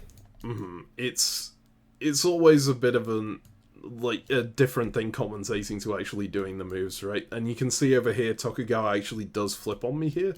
It comes into Berlanga and into Vizcaino. I was like, oh my god, you realize you're giving this is, in my mind, the very first response I had was, god damn it, you've just given Athapaska your cuts, that gets them even closer to the scoring, like, the victory points, right? Like, you realize what you're doing here. That was actually my first thought over, this is really bad for me. But it is really bad for me as well. both of those fleets get popped? Or does Berlanga have a retreat into North Pacific? Yes, it does. I think Japan was... Oh, no. So it doesn't have a retreat into North Oh, Pacific. yeah, because it gets covered over here. Because Japan was always really careful about... Wait, is MPO5 You can go to MPO5. Yeah, MPO5. Every other turn they've been really, like, insistent about covering all of these, but I guess this turn... But also Guatemala Basin is open because this went to Mexico City. Oh, because you have to move one through. Yeah, I'm not sure if that should go through. I guess since it's unambiguous, there's only one coast. Yeah, there's only one coast it can possibly go to, so I would resolve this as unambiguous and say that goes. That's fine. But yeah, you're right that if it was in a position where it could have gone to either coast, so I don't know if there's actually an example on the... There probably isn't an example on the IMDb map, actually. If you have a fleet... Yeah, if you have a fleet in, like, Malay, does it? Malay, yeah. If you ordered Malay to Nakhon Sea, that would not go if you didn't put a coast on it, because you wouldn't know which coast to put it on. But there's also the one up in the northeast, if you have the fleet in Koryak. Oh, no, it doesn't even. Sorry, I thought it bordered Czechia both sides. I forgot about that stupid province. Isle Tours. Anyways. But yeah, so this goes through, and I have the retreat option for here or MPO5. And very sadly... Wait, this is spring, so not sadly right now. Weirdly, so Japan convoys this army over into Hawaii, which I believe was actually my suggestion here. Because they were saying that Athabasca like really didn't want them to put a fleet there and was threatening things if they put a fleet there. I was like, just put an army there instead, right? Yeah, at least it covers it versus Athabasca. You can't leave this open while they have this here. So they do the thing that I asked them to, but at the same time they attack me with everything, which is just really annoying.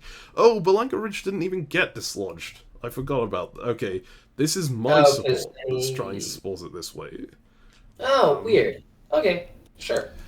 Yeah, so they just tap this to make sure that Vizcano Bay goes through. Yeah, it looked like a support from NEC, but no, this is fine. Yeah. And Vizcano Bay does get popped. No, it doesn't, because you get into the Chem. Yeah, it can retreat to Baja. Sweet. Yes, that is actually true. It is alive. No, do I even get into Chem? No, I don't, because I bounced this 3 versus 3, right? And then... because you did it. Ah, great. Map ugly. Yeah, so... Okay, cool. So, great. It does, in fact, get dislodged and popped. Which is really sad. Yeah, oh well. You can see my tactics on this front are purely defensive, right? I'm ordering tap on Arapaho, double tap on Kansas, single tap on Iowa. It's all like, I want to tap every possible support so they can't make any progress at all here. And then France is just trying to defend themselves pushing up this way. Yeah. Illinois, yeah, I have the It would need France to tap Erie, but yeah, this is very secure. Yeah. And I'm fairly confident at this point that France is fine with me. Yeah. But we do get a potential issue here, which is that I say to England, hey England, I really need to keep France on side up here, because of the huge threat that Athabasca is bringing in to just win the game. Can you please not attack them for a bit? And England just goes into Delaware Bay anyway. Yeah. And you move into Catawba, which is not Muskochi. So that is true. I don't like that. I can't... no, I think I was just running it up to Tuzla. Yeah, probably just Tutela. But, like, from France's perspective, we don't like that. So I believe I had a potential stalemate at this point, like, drawn up, and it included a few French centers here, but it required my unit to be somewhere up here. I don't remember. Yes. But yeah. It's not going to be relevant. It's okay. There are stalemates that exist. We don't have to worry about them. But yeah, you stick to the plan of have an army in every single province you can. If there's a stalemate, you will find it. Mm-hmm. That is true. And this is like the issue with not killing England, is that they do have that vendetta against France. Now that I need France on side, that could be a real issue, because they're not just they're not just a mindless vassal, right? They are someone who has their own goals and objectives, and now I'm saying don't go for that, and they're going, no. Right? What are you gonna do? I've got nothing here I can do to them if they just keep doing that. So, yeah, that's a bit problematic. It really sucks when these people, like, express their own desires and do things for themselves and not us. I know, right? They should That's just... why we killed them. I don't know. I think it's still in my interest to have England as a vassal, if only because it makes me look like less of a threat, right? But the fact that he's supposedly a vassal and isn't doing what I'm saying is really annoying. Yeah. I don't know, what moves on this turn do you think would be different? Right? Like, in South America, they did what they could to defend. I guess they would have built differently, is the argument, but, like, they might not have even done that. I don't know. Anyways. Yeah. Fine. I'm glad. Yep, I'm still working with them. Portugal convoys into Regibat, which suddenly opens up an opportunity for taking Marrakesh, right? And you actually see that I move full force into Africa at this point. I'm going to Gulf of Gabes, I'm going into Algerian Basin, basically pivoting everything here to get the extra army on Marrakesh, and enough units on Tunis to defend it at the same time. And the Ottomans are just hanging back and not doing anything at the moment. I mean, it's kind of fair. There is basically no chance that Sicily would have been open for them here. Like, that's a 1 in a million guess, right? So this is kind of fair. But they aren't doing anything against me directly here, so I'm kind of okay with that. And I think directly after this turn goes through, I kind of approach them and say, hey, I'm not coming any further into the into the Mediterranean. I'm just going to focus on Africa down here. Can we have peace again? And they're pretty happy with that outcome. In fact, I'm pretty sure that Abyssinia in this phase came to me and demanded, you are not going, like, if you attack any further into, like, Ionian or something, I will just throw the game to Safavids. Which I thought was a bit out of nowhere, and which I was told by some people in Africa afterwards he was doing consistently throughout the game with everyone, and then never following up on. But I was like, well, that was kind of my plan anyway. I didn't say that to him, but I was like, oh, you make a really good point here. I guess I'll not go there. And I just did. Oh yeah, it's always wonderful when people demand that you do the thing you're going to do anyways, and then you can, like, make them feel powerful and strong, and then, alright. Yes, exactly. And just, like, make them feel like they really want to keep fighting Safavids on this border. Because Sure, I'm doing what they say as a result of that. So yeah, curious what you think about the attack down here. I think it's correct, especially in conjunction with this, right? Fine. Yeah. And I don't really have that many other places to go at this point, so I'm just sending armies mindlessly forward.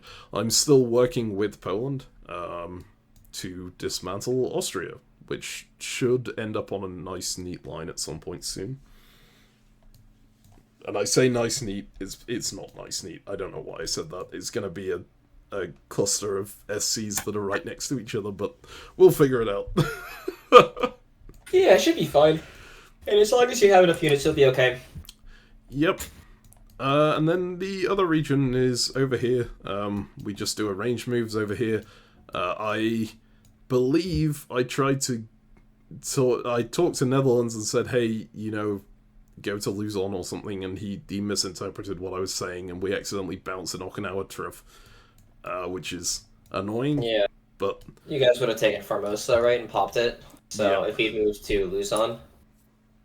Yeah. And of course, Toku, at the same time as they're stabbing me on the other side, they go for Okinawa as well. That's kind of expected, I suppose. And there's nothing I'm going to be able to do about this because I just bounced my ally out of the adjacent province. So, Looking to help him with Formosa, so... Mm-hmm. Yeah, alright. Yep. I think that is about it. Portugal are doing, like, fancy convoys and stuff, and I think they actually do get this into India, which is Nice for them. Yeah, good for them. Getting armies away from us. How wonderful. Yep. And probably makes you even more like look at this and go, you should have stabbed it because he's bringing more units away. Coral Sea is empty. I would have never predicted that. I would have never predicted he was going to convoy out of Gunai. Well, what else was he going to do with an army there? This is. I mean, fair, right? I thought he would just. I interpret that army as I am never going to do anything with this unit, but I want to make a stab harder for you. Mm-hmm. Yeah. I think I did know he was convoying because I asked, hey, do you need Chiloe to go somewhere again? And he said no. And then you saw Gunai, and you're like, oh, yeah, where could that possibly be going? But yeah, okay, well, he is leaving himself very open in this area. South Pacific, because that'll make your stab more brutal in the future. And with your fleets that you built in South America, they are going to get into South Pacific, and so you are going to have a better time when you make the move, even if it's next year. Yeah. So. Yep. The only move that I dislike, really, is the convoy out into Africa. I hate this. Yeah. I also think it's necessary. It's consistent with not stabbing them. It's the only thing you can do. So I think if you're going for this line, it's fine. But, like, I don't know. It's fine. I'm not... I like to keep all the units, obviously. I feel like I'm not likely to gain anything much out of this convoy. Like, getting into Mandan, at best, it gets me 1 dot if everything goes really well, which is not necessarily going to, so... Yeah, it's wasting, 4 units trying to get a bad convoy out. Not a fan. Yeah. But it's making them feel better, so diplomatically, good. Yeah, I mean, it's making them feel good because it's inefficient. Mm-hmm. Right, that's the point. It meant that you weren't stabbing them in South America, so yep, like couldn't move your fleets into position. But whatever, it's fine. It's okay. Everything's fine. It's all right. It's building goodwill towards Netherlands giving me the win at the end, which is what I'm looking to achieve. Yeah. All right. So let's go through to the fall moves. Here, I don't know why there's a... Oh, this is... So Japan's unit in Hawaii, for the rest of the game, pretty much, it's just gonna enter random orders to random provinces and make the map dirty. Just make the map look ugly. Thank you, Japan, for that. It's very annoying for the videos. But you have made your mark on the game. As you can see, I'm just... At this point, the agreement with me here is basically, hey, you just stay in your 3 cores and we'll go around you and deal with stuff. Which I'm okay with, because they're demilitarizing this area at the same time, and I'm like, okay. Yeah, and as they do that forever, eventually you can't slip out again, and they lose pressure, like you've done with England, right? So...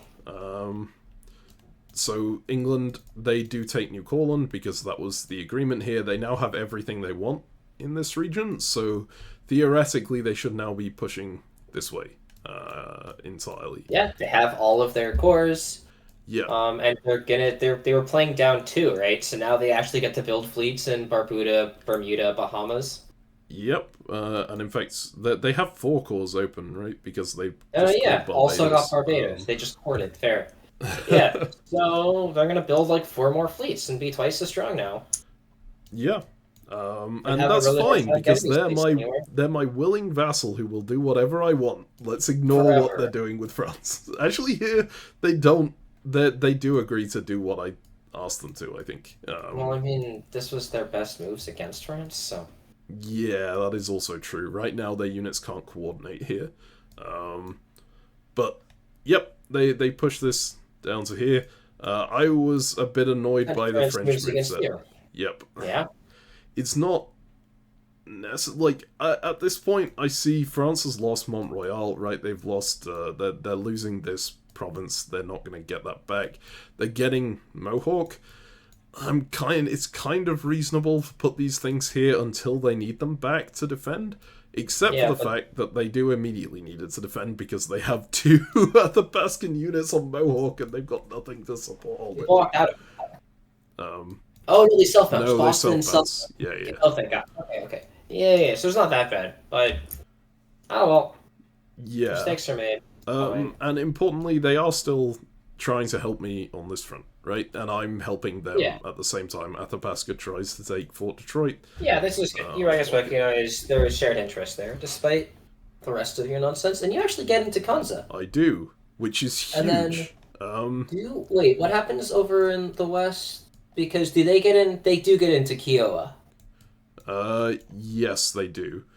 Yeah, and they but pulp that, right? this is a really important gain, and I think it's a gain that Athabasca didn't realize was quite as important as it is. Because if you take Kansas in this position, you secure Missouri behind a stalemate line. Caddo can support whole Kansas, and Missouri can support whole Kansas, and they cannot break that with the three that they have. When they had Kansas, they had the possibility to push through Illinois and then Missouri, and the stable stalemate is all the way back here. So they would need some luck to do that. But now luck doesn't play a part in it anymore. They can't push to this line anymore, which is huge. But yeah, so that's happy. I'm less happy about what's going on over here, but there's not much I can do about it. I'm getting forced out of Belanga. Yeah. Although the Death Star doesn't push hard to get into Guatemala Basin, right? This is true. The Death Star, I mentioned, right, Japan is really protective of MPO, so they decide to not Death Star so that they don't lose anything in MPO, which is amusing because I thought I support this from somewhere. I do. There. SBO3. It's a little annoying that that move doesn't show up on this side of the map. But SPO3 pulls Belanga Ridge into NPO, so I do get into NPO anyway. Because they self-bounced in NPO, they can't even retreat into NPO? Very funny. Yes, but they do have a retreat from NPO, which is theoretically extremely powerful, right? They can go into any of the SPO slots or anything adjacent to the entirety of NPO. But I figured it was probably worth it to annoy them, like, to have that leverage on NPO, because they're so protective of it. I felt maybe I can trade my position in MPO for peace once we get to there. I mean, somebody wants something, it's probably important, let me mess with it. Yeah, exactly. Yeah. You let them into Karib? This was miscommunication, which was really annoying, because on the previous turn we bounced in Karib, right? Yeah. And then we talked about, hey, I'll put your fleet into Guyana Current so we can get ready to convoy your units out. And I'm gonna move out this way. You need to move Helena over to Cayenne, presumably, so it can get convoyed out. That was my exact assumption, right? If I say that to you, hey, you need to convoy your units out, I'm gonna push Cayenne into Guyana Current so you can convoy your units out. This unit is supposed to follow it. So it goes without saying that we're not bouncing in Carib. Yeah, but you'll be bounced last turn. You need to be explicit to say, yeah, we're bouncing in Amazon, not Karib. You're moving Kalina north. Oh well. Yep. It's fine. I was an idiot and didn't clarify that, and so this doesn't bounce. And yeah, everything's fine. Everything's fine. Carib is down south. Carib is a really annoying province, but as long as he moves back, it's fine, right? Yeah. The south, this is all arranged. Trade. Yep. Yeah, that's fine. Honestly, we kind of would rather him have Kalama. It's easier for us to take. We'll get into Nazca Ridge easily. I mean, actually, not anymore. We don't have any fleets to get into Nazca. Oh well. And you'll note, I am just holding in Chiloe, and I have a really good excuse for doing it because Tokugawa has taken. You can't convoy anything out anymore. Exactly. I think if I was Portugal, I might ask that you convoy this to like Galapagos or something, just so that it's. Yeah, but you're busy. South Pacific doesn't have time. Yeah, that's true. It was absolutely necessary for me to force MPO. South Pacific is not going to be idle forever. Yeah. Once you have 3 fleets of South Pacific, it becomes a little harder to make that pitch. But honestly, God, these 3 fleets, like, when South Pacific goes to war with North Pacific, it goes hectic. Yep. I gotta take out the Death Star. You realize how much force that takes. It takes a whole Luke Skywalker. This is, Yeah, it takes a Jedi. Mm-hmm. But yeah. Alright, cool. Well, I mean, South America's fine. Probably is going to stay safe down there. North America's fine. Probably going to stay safe down there. Where are we getting centers from exactly? Right, so, well, before we look at that, I did want to point out a really amusing thing, which is, while me and Inuit are technically at war, in that they are aligned with Athabasca, they were messaging me saying, hey, you know, in order to keep the units that I have here, I'm going to need to gain units elsewhere, right? And I know you want me to keep some units here. So how about you help me in this area? And they were talking to Portugal as well, of course, and we're like, oh yeah, okay, sure, we'll put you in Cormonton, and Congo supports that, so they do actually get in, and my unit in Mandan survives as well. It's a lot more trolling than mine was.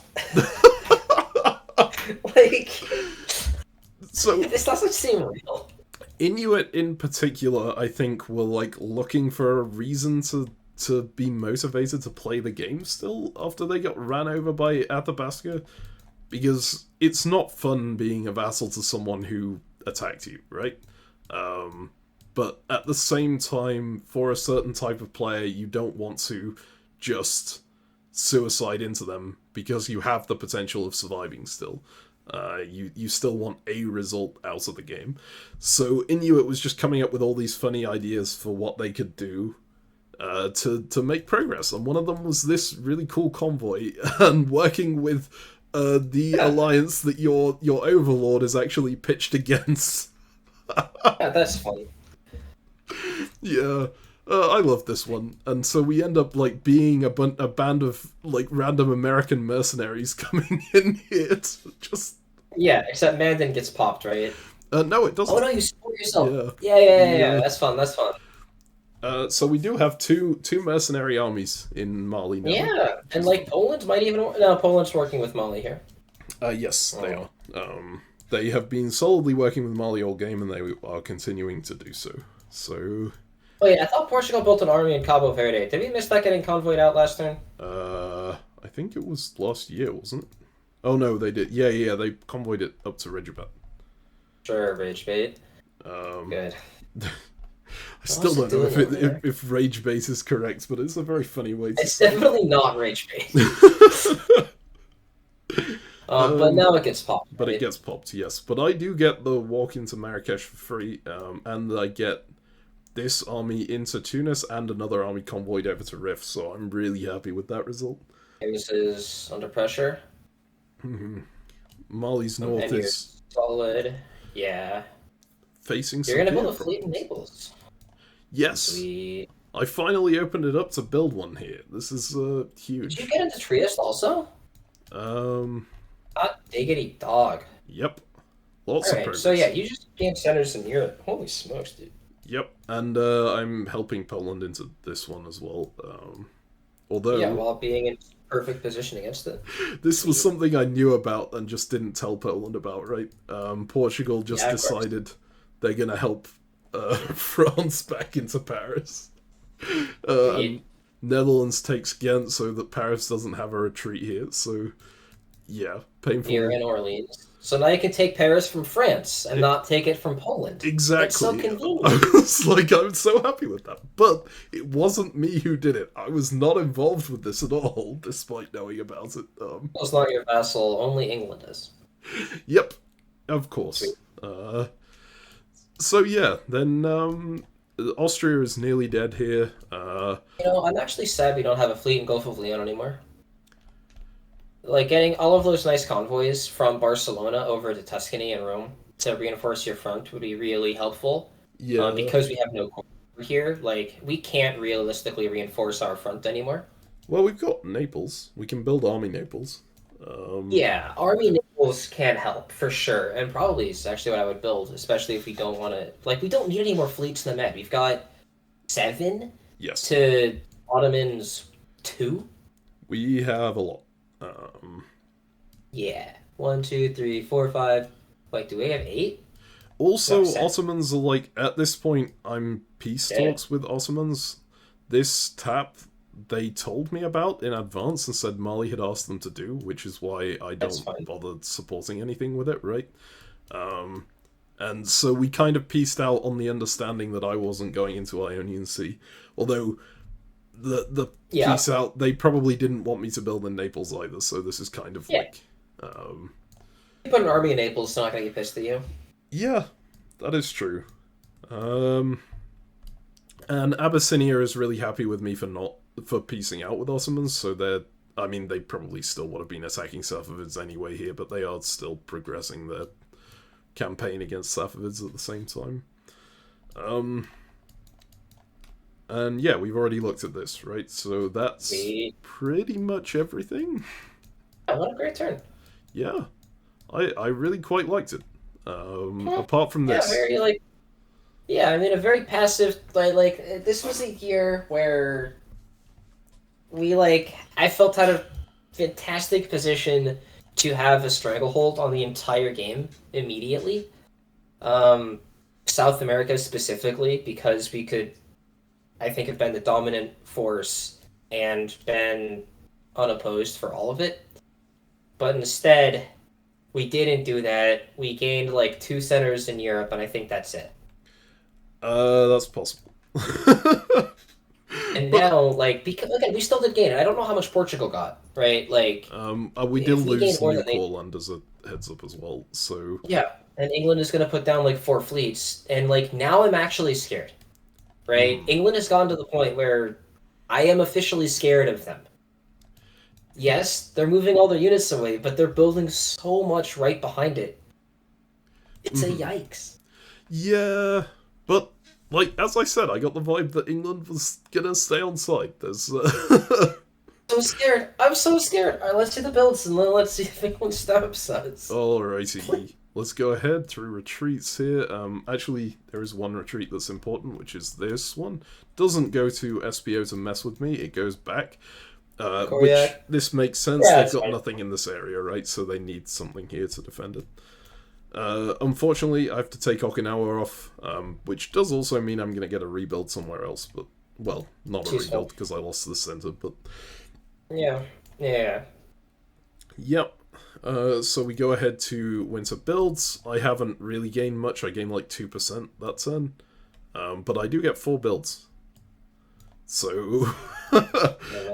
This game is so hard to track all the stuff that you steal. It really is. I had obviously a much better... Oh, you got better... Marrakesh, that's right. Yeah, that is true. I had a much better eye on it when I was playing the game. Like, I was constantly tracking the SCs, but then you have 48 hours each turn, right, to look at that and count, which we are not doing here. Like, people think that Diplostrat's commentaries are long, but we're really compressing... 4 months down into a day? I think it's completely reasonable. 12 hours? Yeah. 12, 13-ish hours talking about this game that lasted real time.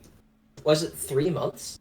I think it started in early September and ended in late December, so yeah, it would have been 3 or 4 months. Almost. Yes. Depending on when in the months. Well, yeah, 3 months is reasonable. Jeez. Yeah. It was a long game. I think yours had ended by this point as well. Yeah, so... my game was much faster than yours. Yeah, there's a lot less nonsense. What year are you in this? We are in 1649. I don't think my game had ended yet, but I think it was...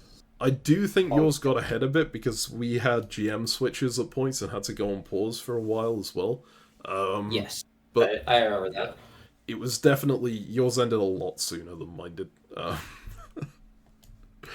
But yeah, so I have 4 builds here. I think one of them goes down in Naples for sure.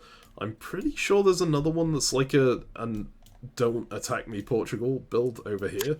But I might be mistaken on that. How many did Portugal get? Portugal got +2 this turn, and Netherlands is still +0. They are the sad player in our alliance, I think. England only gets +2. So they're going to put down, Bermuda, Barbuda, or something like that. The nice thing is they don't have an excuse to put down Bahamas without me knowing that they're going to stab me if they do that. So yeah. We will go ahead to the actual builds. You can see, yeah, Bermuda, I go down and put 2 armies in North America. I remember Athabasca was constantly coming to me at this point and going, this is just ridiculous. How many armies do you get to, defend? Yeah, because you haven't taken a center in North America in years. Mm-hmm. Right, you've just been sitting there getting your gains from elsewhere and just throwing them all in here. Yeah, actually, what's fun, right? How many neutrals do you have? You have Kansas, Illinois, Erie, Tutello, Caddo, Sonora. plus your fleets. So you got a fleet and sea of Cortez. That is 7 units. Actually, there's a couple of centers that you're not sitting in. Norfolk, Catawba, Chitimacha. Yeah. Yeah, so you're only like +4. That's true. But that's perfectly reasonable. I am cramming a lot more units in, well, at least some more units into this front than deserve to be there technically, but that's the advantage of being a colonial power, right? Yeah, it's really not that much. Because, like, you've also got Havana, Baracoa, Belize, and behind, so if you consider all of those part of this front, you're just solid. Like, that's just it. Yeah, that's true. I I did have a really funny conversation with Athabasca at this point, because we were constantly, like, talking about, hey, well, Athabasca at least was constantly talking about, hey, this front being militarized is ridiculous, especially when they were on the defensive against Tokugawa. They prioritized talking to me a lot more, but they would still talk to me during this time and go, hey, can we at least work together to, like, push France out of the region? And I was like, nope. I do not want you growing any more than you already have. And as is the case with diplomacy often, I think the player tries to downplay their own their own threat level in conversation, but I think also a player downplays their own threat level in their mind, right? Because you're always more aware of the solo threats who aren't you.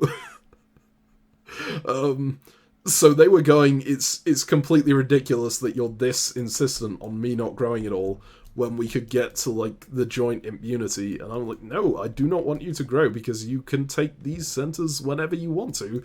And then that will, if you have all of these as well, that's going to push you way over what I want you to get. Yeah, plus, like, we're at war, and you're trying to take a bunch of centers from me.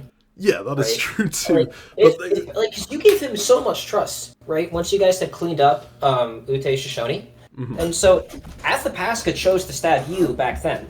Yes. And so, if they had simply backed away, I think you guys might have found your way into a dual unity. Because they could probably have kept up. I don't know exactly. Like, I don't think you were going to stab them based on the units you had on the board, like, 3 years ago. Yeah. It's tough to go back and like, rewind all those times, but how are you supposed to back off of this border? They attacked you, and you've reinforced it now, and now you've got 20 units here or whatever, so yeah, you're getting, like, you guys have to fight.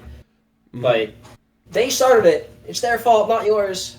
Yes, I agree completely. But yes, they so they were, like, constantly saying, hey, please just let's get rid of France and at least make this, get us both a little bit closer to impunity. And I was just constantly going, no. And at some point they went, well, if you're going to just be this stubborn, I'm going to leave a nasty comment on your video saying that you wouldn't listen to me and that you were, like... Sure. And I told them, you leave that comment and I'll pin it on the video. I do not care. We'll get that engagement. Leave us them hate comments. While you're at it, please don't forget to like and subscribe. Yeah, and leave your own hate comments in the description. They're great. Oh yeah, all the times that we didn't listen to you guys in our games. But yeah, so if you look back at the last video that we did, there is a comment from the Athabasca under that video saying that I didn't listen to them and that I was bad for doing so. And it is pinned on that video. Oh, that was last video. Oh, I thought that was going to be in this one. Yeah, no, it ends at, well, so they said in order for... Well, once I said that I'd pin it, they said, if you want me to actually do this, say the words that Athabasca is an esteemed mind of diplomacy somewhere in the video. And I did say that in the last episode because I was worried I'd forget it if I left it too long. So, sweet. So it is on pleasure. Good old Athabasca. I bet you hearted that comment immediately, and so I didn't see it. I don't think I hearted it. I think I just pinned it. Like, I'm not going to heart hate comments. What are you saying? Huh? Okay. I have an ego. I can't heart hate comments. People will think that I like being abused. I mean, you spent time with me. That is true. Oh my god. Alright, well, anyway.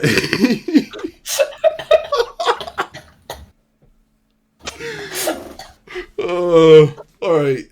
Right, to bring this back to the game, I actually had forgotten that England slipped in up here and was going to try and go for this, although it's too much of a long shot with Athabasca.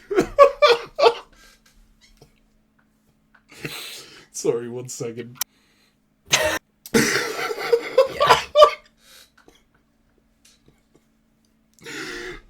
Anyway, shall we move to the next phase? Yeah, let's do it. Let's see the next moves. Okay, so I do build Army Naples. I Yeah, that's good. agree this with Ottomans, and I think the idea is that I'm supposed to convoy it up to Dalmatia or Trieste or something, and then help against Poland, which I'm pretty sure I stick to. If we move forward here, yeah. So I'm going into Dalmatia. This is with Ottoman agreement. Sure. But it's also with Poland being informed about it and saying, hey, I'm actually going to use this to go this way. They probably were expecting you to, like, take Ionian or something to go with it. Yep, which I don't do, but I do position to defend Sicily against Ionian here. Because you couldn't take Austria, and obviously they would have retreated into Naples, so we couldn't have that. Mm-hmm. Yeah. Yes. Alright. There's a convoy into Galicia. Yep. Okay, so this is a wider thing. You know when I said last turn there was a misunderstanding here and the Dutch went in because I forgot to ask them about the bounce? That wasn't a misunderstanding, that was a deliberate one on their part. And they assist the Inuit in putting a mercenary force in my land. Well, that's not nice. It's not acceptable. It's acceptable when it's down here, and you note the Inuit are still working with me down here and trying to pull me into Portugal just that Netherlands too. Yep. So yeah, my reaction to this phase, I went to the Netherlands, but well, I didn't go to the Netherlands. My immediate look was like at the position, the fact that Netherlands stabbed me here. They stabbed me here, which was absolutely brutal, right? Except this would have been horrifically brutal.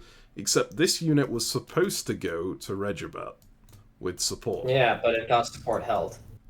Not just that. It had to go through these 3 Yeah. Portuguese fleets, and they just didn't do it. So I was like, oh my god, I am so glad Portugal didn't do that, right? And at the same time, Portugal moves into Maldives, right? And they go for Sumatra, so they stab Netherlands quite hard. Plus they convoy over to Plymouth, they take Ireland.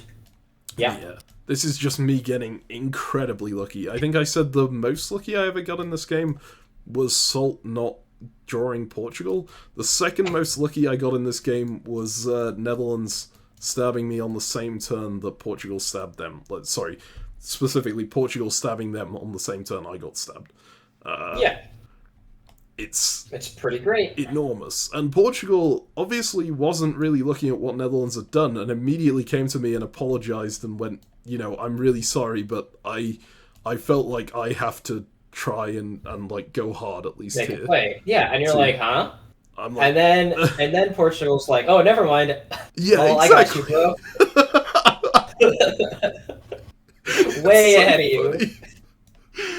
There's also backstory to what was happening here, right? With me getting convoyed across to Regibat. Obviously, part of that is my agreement with Netherlands and Portugal here to demilitarize this area. Another part of it is that I finally got Poland to turn on Mali after the entire game of not doing so. And there was a really weird story behind this in that I'm British, right? So my... when the adjudication turns over in my time zone is like around 1 AM on this game. Quite often I'm not actually awake for it.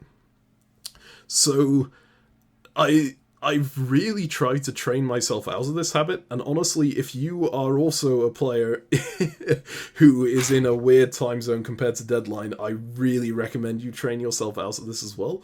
But it's very easy to get into a habit of, like, the moment you wake up during the night, even if it's at like 4 AM or something, grab your phone and check the results because you want to see what happened in the game.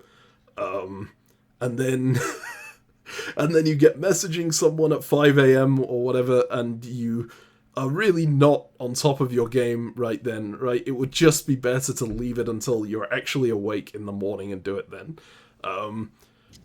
Unfortunately, I've been... Sorry, go on. I actually think that that's really good if you're trying to win the game. No. It feels brutal. It's really bad. It is not good for game-life balance.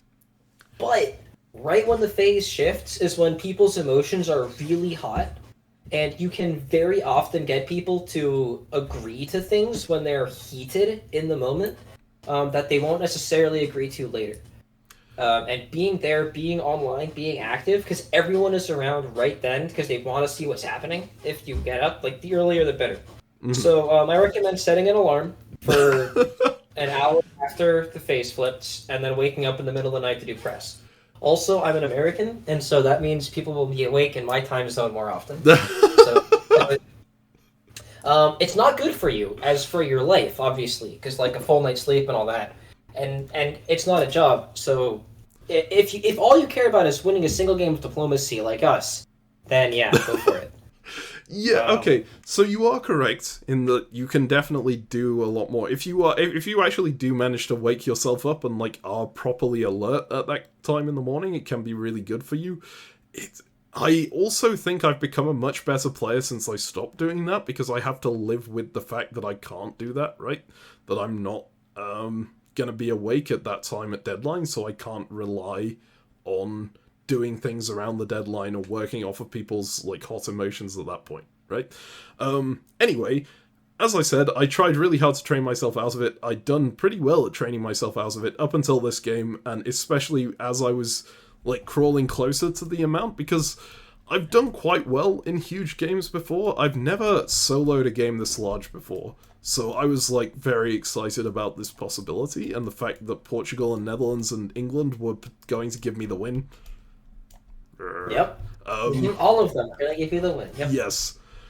I was just very, like, on edge, and so I would wake up at, like, 4 or 5 a.m. in the morning, and I would grab my phone, and I would check the results, and then I might start messaging people a little bit, and you know how that goes. I did end up getting very tired around this kind of time, and so there were quite a few instances of me waking up at 5 a.m., and not being entirely sure what I had done when I was negotiating at that time. Yeah. Or like when you forget the negotiations you've made earlier that morning, and then you wake up again at like noon, and then you look at it and you're like, wait, why? Yeah, exactly. This actually wasn't the case, although this story is about to go in a very different direction to the way you think it's going to go, by the way, because I assume everyone listening to this right now is like, oh, he made some stupid decision when he was awake at 5 o'clock in the morning. Oh, no, he made great deals and didn't remember them. I didn't make any deals. I didn't wake up at 5 o'clock in the morning on this day. I actually stayed asleep until like a reasonable hour in the morning, and then woke up. But while I was asleep, I had a dream that I had a dream that I was negotiating in this game, that I talked to Portugal and Poland, and that we'd come to a decision to like completely work this area out, and we were gonna run the board together. Guys, it's a really bad sign when we dream about diplomacy. Also, I too. I've had dreams about my Imp game. So genuinely, right? I woke up thinking I'd made this deal, and like went about for a little bit, and then went and looked through my messages, and were like, "Wait, did I not do that last night? Like, was this not real?" And so then I went and I talked to Portugal and I talked to Poland. I was like, I had this dream last night that we came to. So this was all before this phase, right? This was during the phase before. I was like, I had this dream that we worked everything out and it was perfect. And then we got talking about actually working it out because of that.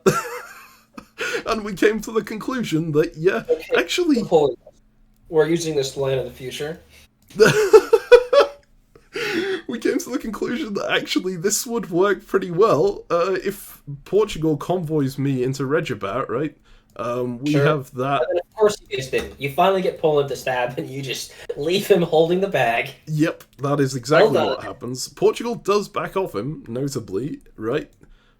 Yeah, but and the good news for Poland is he still makes progress even without your guys' help, right? He still takes the capital as well. Yeah, and all of these Mali units are tied down here, right? So he's not going to be in trouble. Quote unquote. But gonna have time and gonna get to put 2 more armies down, so it's a solid attack. Yeah, but anyway, so this is because I had a dream that it happened.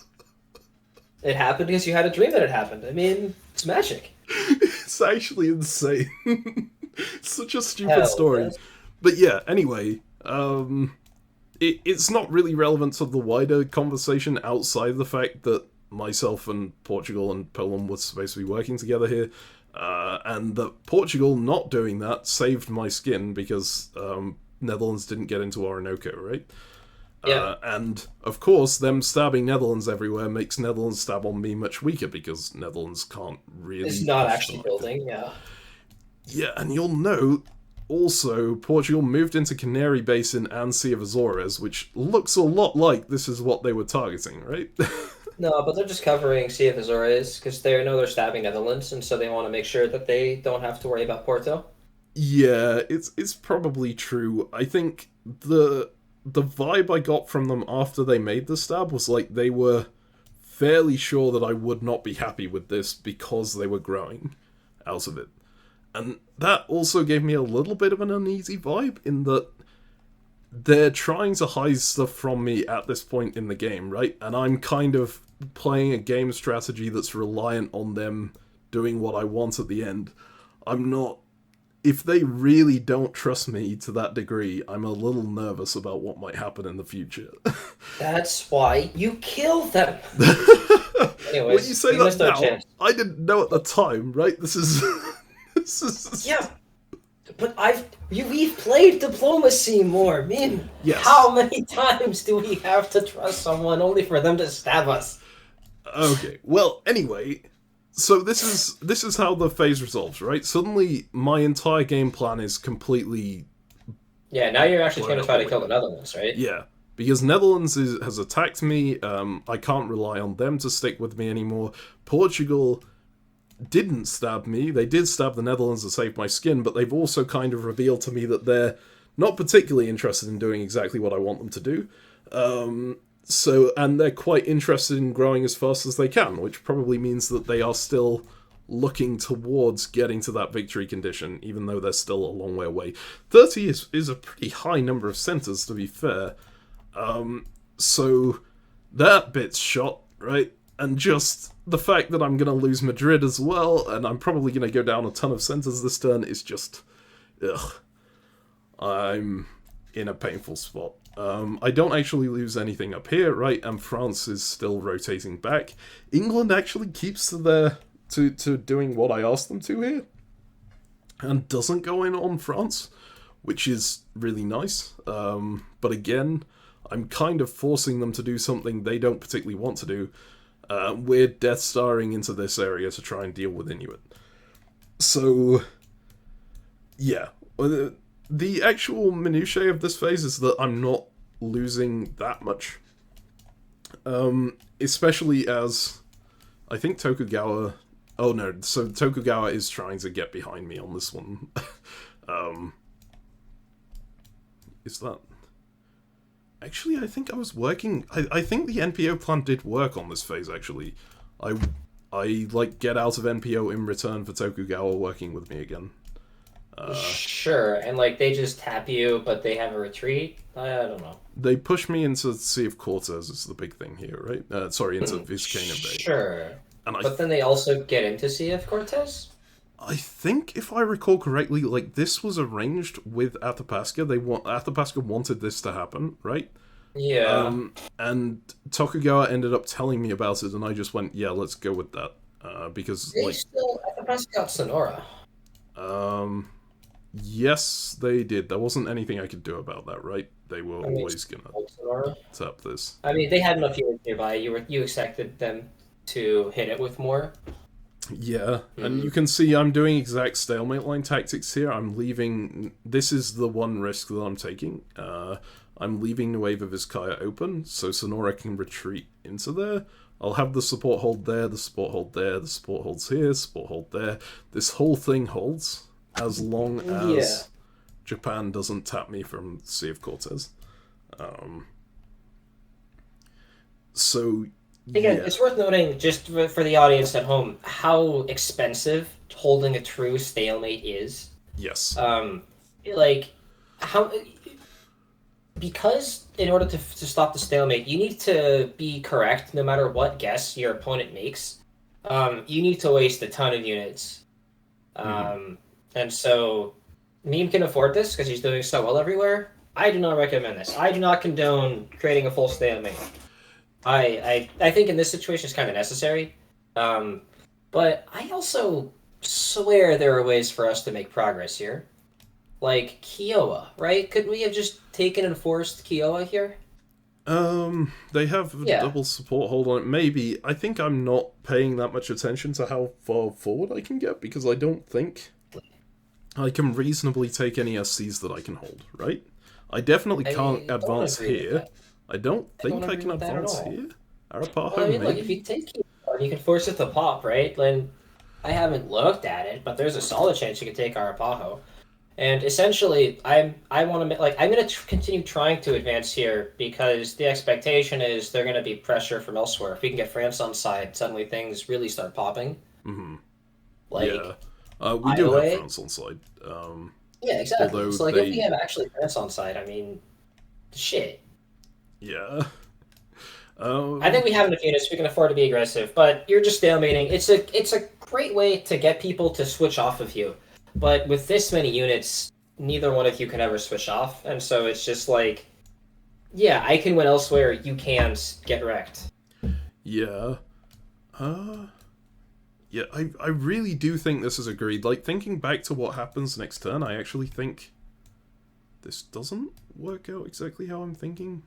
I don't remember. We'll have to come back to that, right? See, Over here, this is all arranged still, except for except the for the movement to Goyas, I Paris. assume. Yeah. Which obviously I'm still very happy to see, given that Netherlands stabbed me. Over here, yeah, Portugal goes into Maldives and they come back up to Spring Coral turn, Sea right? to go for here. Um, Sorry? Is this a spring turn or a fall turn? This is a spring It's a turn. spring, right? Yeah, brutal spring step. Yep. And they're getting into position to push their unit into one of... I think they were hoping to get into position to push into both of these, but I don't think that's happening, right? Yeah, it looks unfortunate. And I actually lose Manila at the same time here, because Netherlands push in. I'm going to get knocked Yeah. out. That's just a sad time.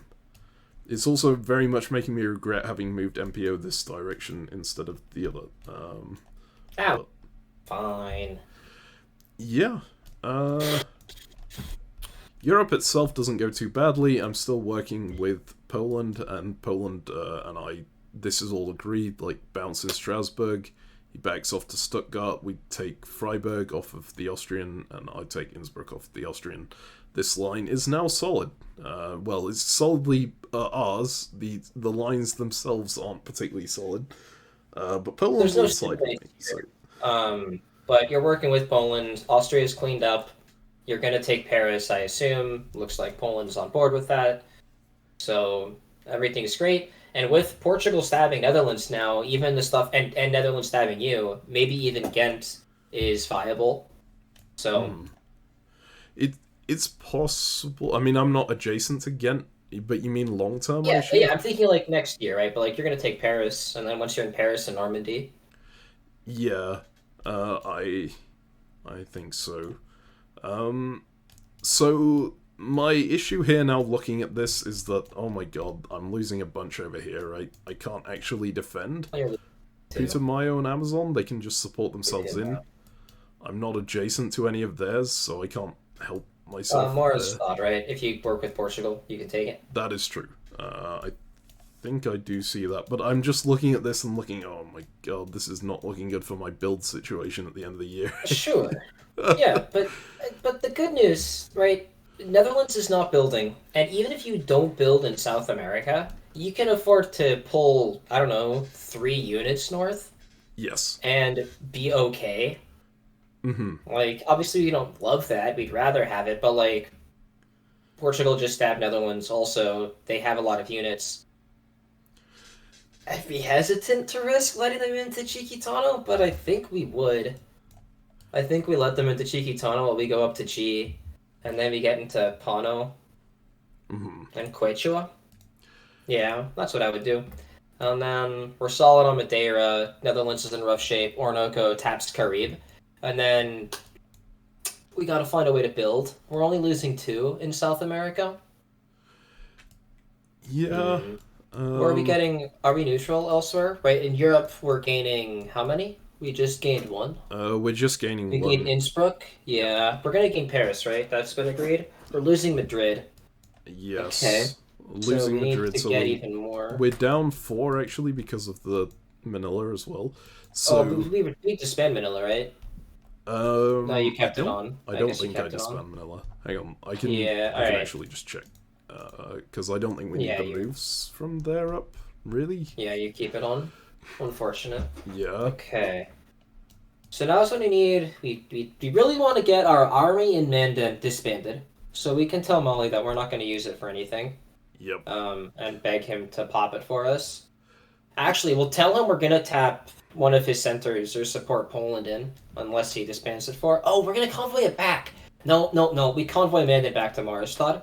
That's what we do. Oh, yeah. Through to Marstad would work, I guess. Yes, that's the plan. And that's a great line. I don't think I came up with that at the time. Okay. I was mostly panicking about the thought, oh my god, I'm not going to get enough builds to deal with the fact that he is going to be in Madrid as well. Because I'm going to need to push Inuit out of Madrid, and all my armies are here, right? They're all on the front line. This getting the closest army back is probably a case of actually convoying it a bunch, but I guess this is the closest army, but if I do this, I lose my front here, so... Yeah, and you're making progress down south.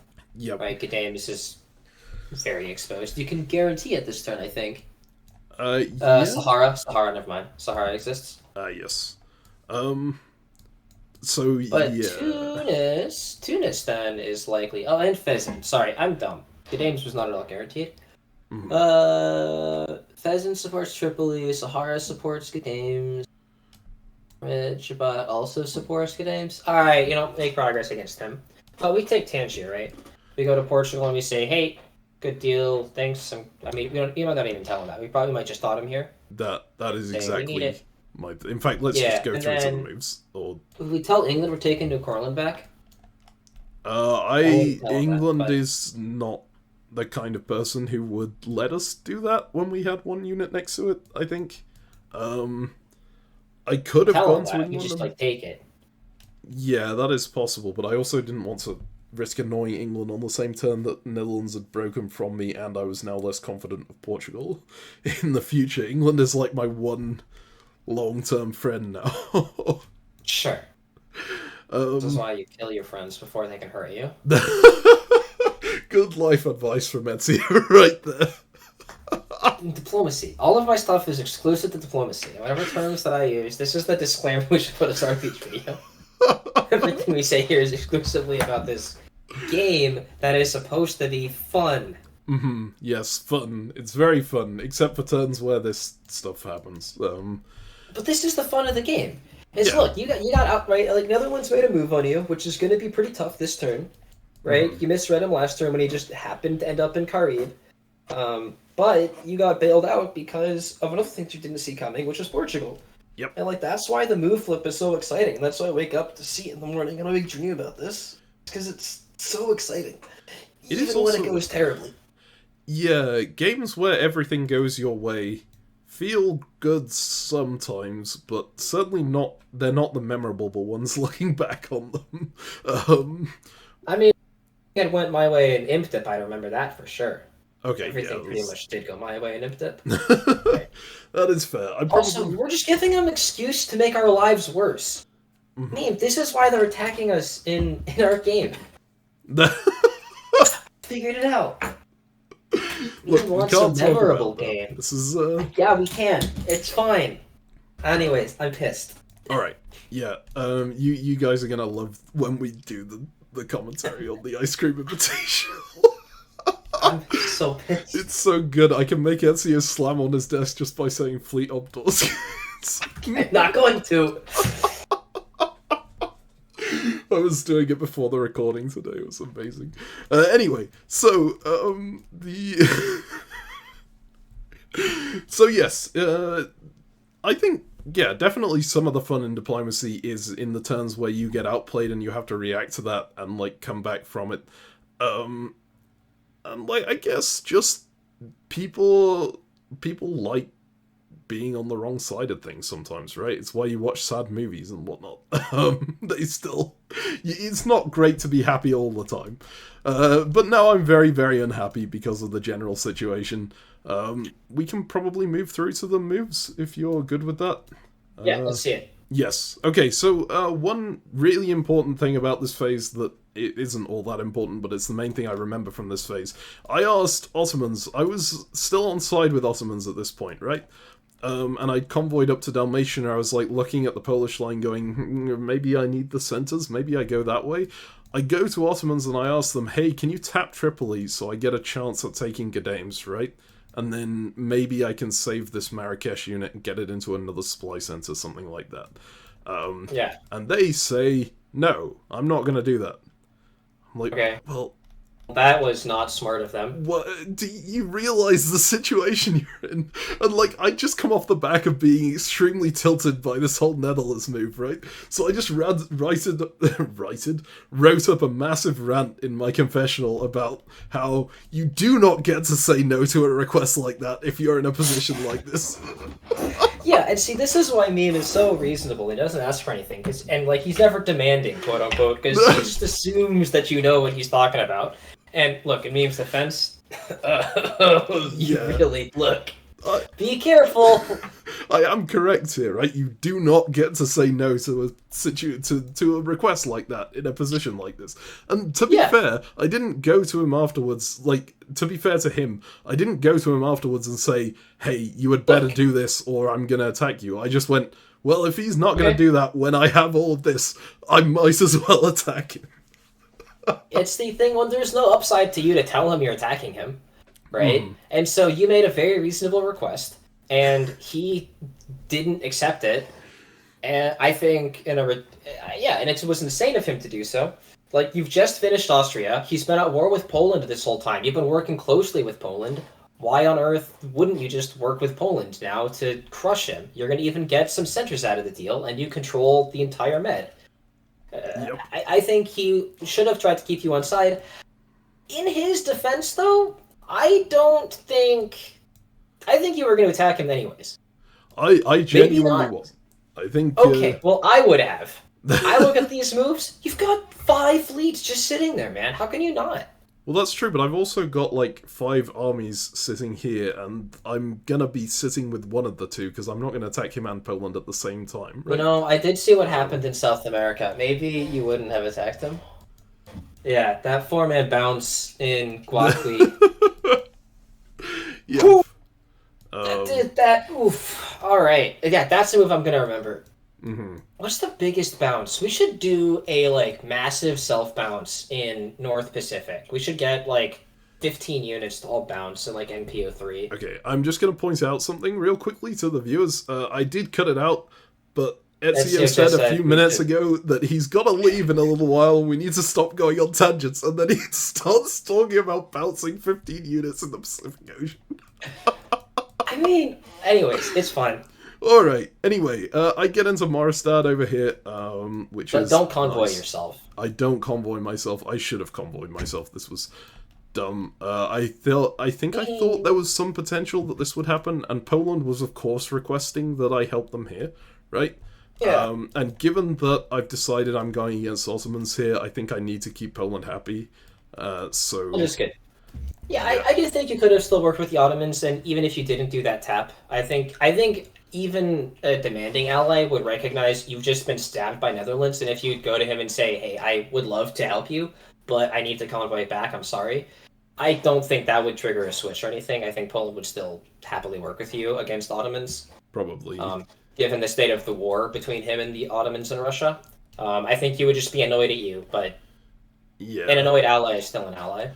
You have to realize also, after the deal that I made between him and Portugal, Portugal has now just like kind of abandoned him and not done the convoy into Regibat to help him. Me then leaving with my other army is gonna be quite annoying for him. Like, it's just leaving him on his own. It's annoying, but dude, you just got stabbed by a trustworthy ally. Like, that's gonna change the dynamics of the board dramatically.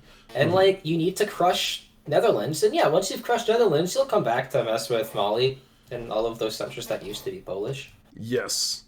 I'm gonna very quickly, like, briefly go over a few things that happen this phase. There are a few important things, like, I get random centers around the oceans. They're always good things to go for if you absolutely need a build at that moment, right? You've got the units there to take them. So I go plus Moristad. I also go plus Brasilid. Both of those are at the expense of the Netherlands, which is sweet. Yeah, and I'm losing a couple here, right? You can see that I also accidentally get into Iowa, because I was like, okay, well, my stalemate line requires that I hold this, but I have 2 units here to defend Illinois, so I don't need to support Illinois. I may as well tap Iowa, and then when I'm like, okay, well, if I'm tapping Iowa, I may as well just support it in. And it gets in, because Athabasca does the exact moveset that's weak to this one. So Sweet. That's you love amazing. Extra units. Yeah. I end up retreat to Dakota, and then now can you get Arapaho, right? Because Iowa can cut Lakota. I don't think I can. There's 3 here and there's still 3 here, right? If I cut Kiowa, actually, I guess I can. I wasn't looking at Arapaho as a potential gain here. It just looked like it was too surrounded by enemy units. Maybe I should have been. Like I said, I think you could have been aggressively pushing this line, and I think you have enough units to make it work. As evidenced by the fact that you just waltz into Iowa on accident. I think if you were being more aggressive, like you could have taken Arapaho last turn, right? I don't know. Anyways, don't worry about it. It's fine. You got into Iowa, which is sweet because now you're gaining 3 dots already, right? 2 of them from Netherlands, 1 here, and then you gained 2 in Europe, right? Venice, Trieste maybe. It was Trieste or Venice, and then Paris. It was it was Innsbruck. Sorry. Yeah, and Paris. Yeah. And then also, I don't lose Aquaala because everyone is expecting me to lose Aquaala here, and I'm also a little bit nervous about it. Expecting to lose it, but no. But Tokugawa does flip to my side, I think specifically because they stay on side specifically because I just got stabbed. Right? Yeah. Tokugawa, I did actually say this exact phrase at one point during the game to Athabasca. They were incredibly annoying to me because they were a balance of power player. You don't... As a balance of power player, the number one thing you hate when you're doing well is another balance of power player. But yeah, so I actually get quite a lot from that, right? I think I don't manage to get Gadames. No, I do, right? Yeah, I actually do take this. Because Vezan and Sahara both don't support it. Yeah. Nice. And I do the cut on Tripoli myself because Ottomans won't. Fine, I'll do it myself. Exactly. And I don't even lose Marrakesh. Oh, and you get Tangier. Okay, so you're going to be like +3 or something. So here, I dot Portugal as well without telling Portugal that I'm going to dot them because I'm like, okay, well, Portugal is already going +1,000,000, right? I need to stem the bleeding here. Portugal's being a sussy baka. You're a balance of power player. They're attacking you. They're not attacking you. They're attacking your biggest enemy. They're saving your life. But they're doing too well, so we dot them. Is a sussy baka official diplomacy terminology? Yeah, definitely. Also, they were being sus. They were saying stuff like they're making moves on their own without running them by you and other weird things like that. Mm-hmm. Yes, that's unacceptable. This is true. And I was in panic mode when I was grabbing this as well because I was like, okay, well, if Portugal has these 2 open and Inuit is here, they're gonna build there saying, hey, Inuit is here, I need to build defensively, right? And then I'm in even more trouble. Because then that's 3 enemy units there instead of 1. So then they also Death Star themselves into Sumatra, which I think goes, but they accidentally walk out of Maldives because they were trying to bounce an enemy move in. Not playing himself, unfortunate. Yeah, and I get Manila back somehow. Ayutthaya is happy to work with me again because they see that You're getting stabbed, yeah. Yeah.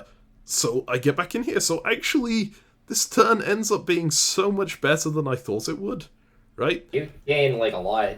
Yeah, going into the next phase, now have 57 out of 64 supply centers required to win. Which puts me at 85% to second place is 64. Yeah.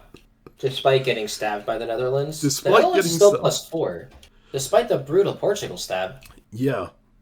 Which is kind of incredible. +6? How? Who's losing all of these centers? I mean, Ming is losing a ton. Whatever. Too much chaos. I mean, I lost a couple to Netherlands, right? And then they lost a couple to Portugal, so it's kind of... and then I got them back from elsewhere. Yeah. But yeah, I see this, and I go into panic mode, right? I'm like, oh, okay, I really wanted builds, this is great, but people just saw I got stabbed hard by Netherlands, and I'm now 20% ahead of the player behind me. And I got 5 builds. And at the Pasco, your main rival is down 2. Yep. So there is 0 chance that Tokugawa continues working with me here because they're a balance of power player and we all hate those. So I'm fairly confident at this point that I am going to be attacked very soon, right? Portugal just went +6. They've said to me, right, when they apologized at the start of that phase, that they wanted to go hard for growth. Is this the time as Portugal where you just build 3 armies here and go for Spain? You peace out Netherlands, maybe? I think it's your one opportunity. Look at England again real quick. No, not England. I mean England. Yes. So the location. Tough to piece out Netherlands. Yeah, that's maybe true. But these are the sort of things hard. Racing just through sell my London mind. and Plymouth. Right. Yeah. Just sell London and Plymouth and they can stab you. Brutal. Man, if only we'd, like, attacked them and we were stronger than them. So, I go into kind of panic mode here, and I go, okay, well, I'm so close to VSCC at this point. Maybe I just go for it. Maybe it's just... Is this the time where you just go for 100% and hope that works?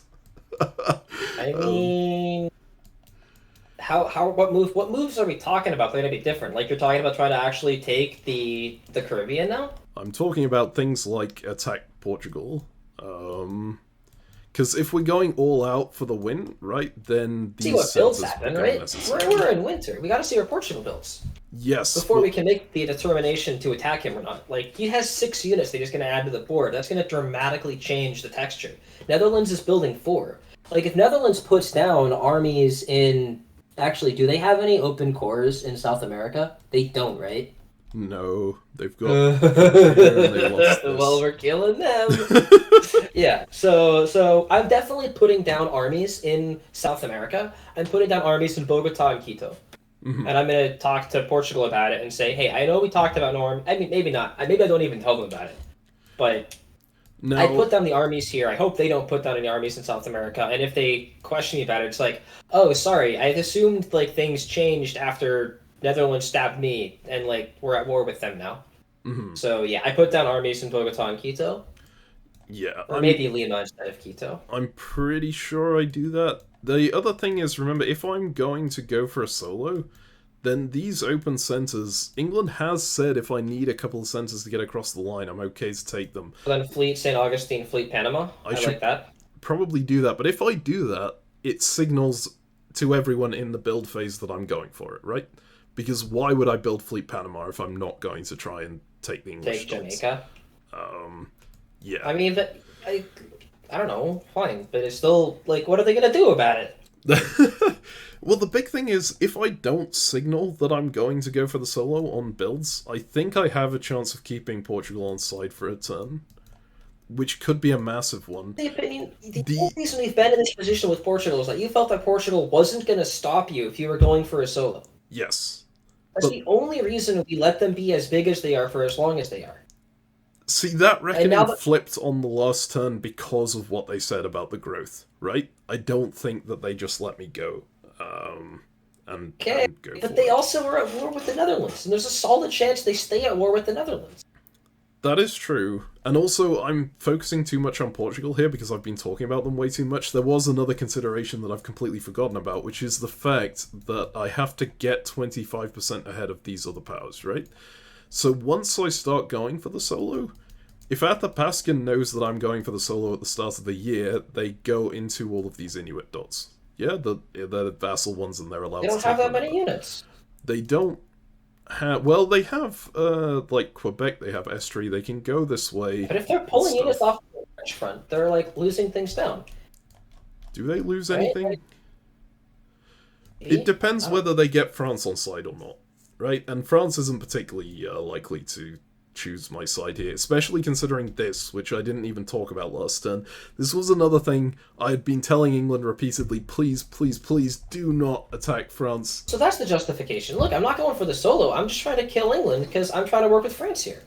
Maybe. That's your justification. England took the support from Athapaska on this turn to go kill France. Oh, then we have to kill England as punishment for doing a thing that we don't want them to do as our vassal.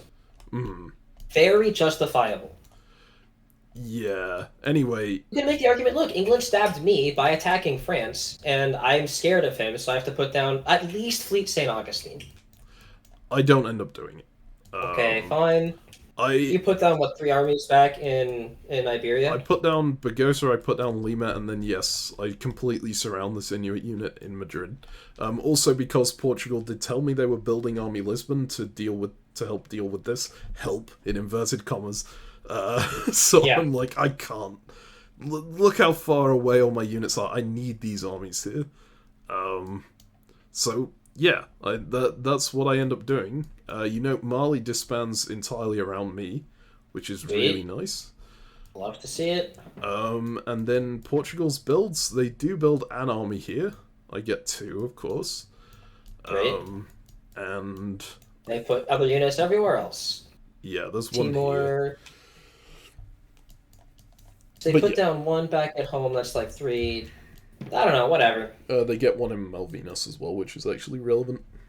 Yeah, very important.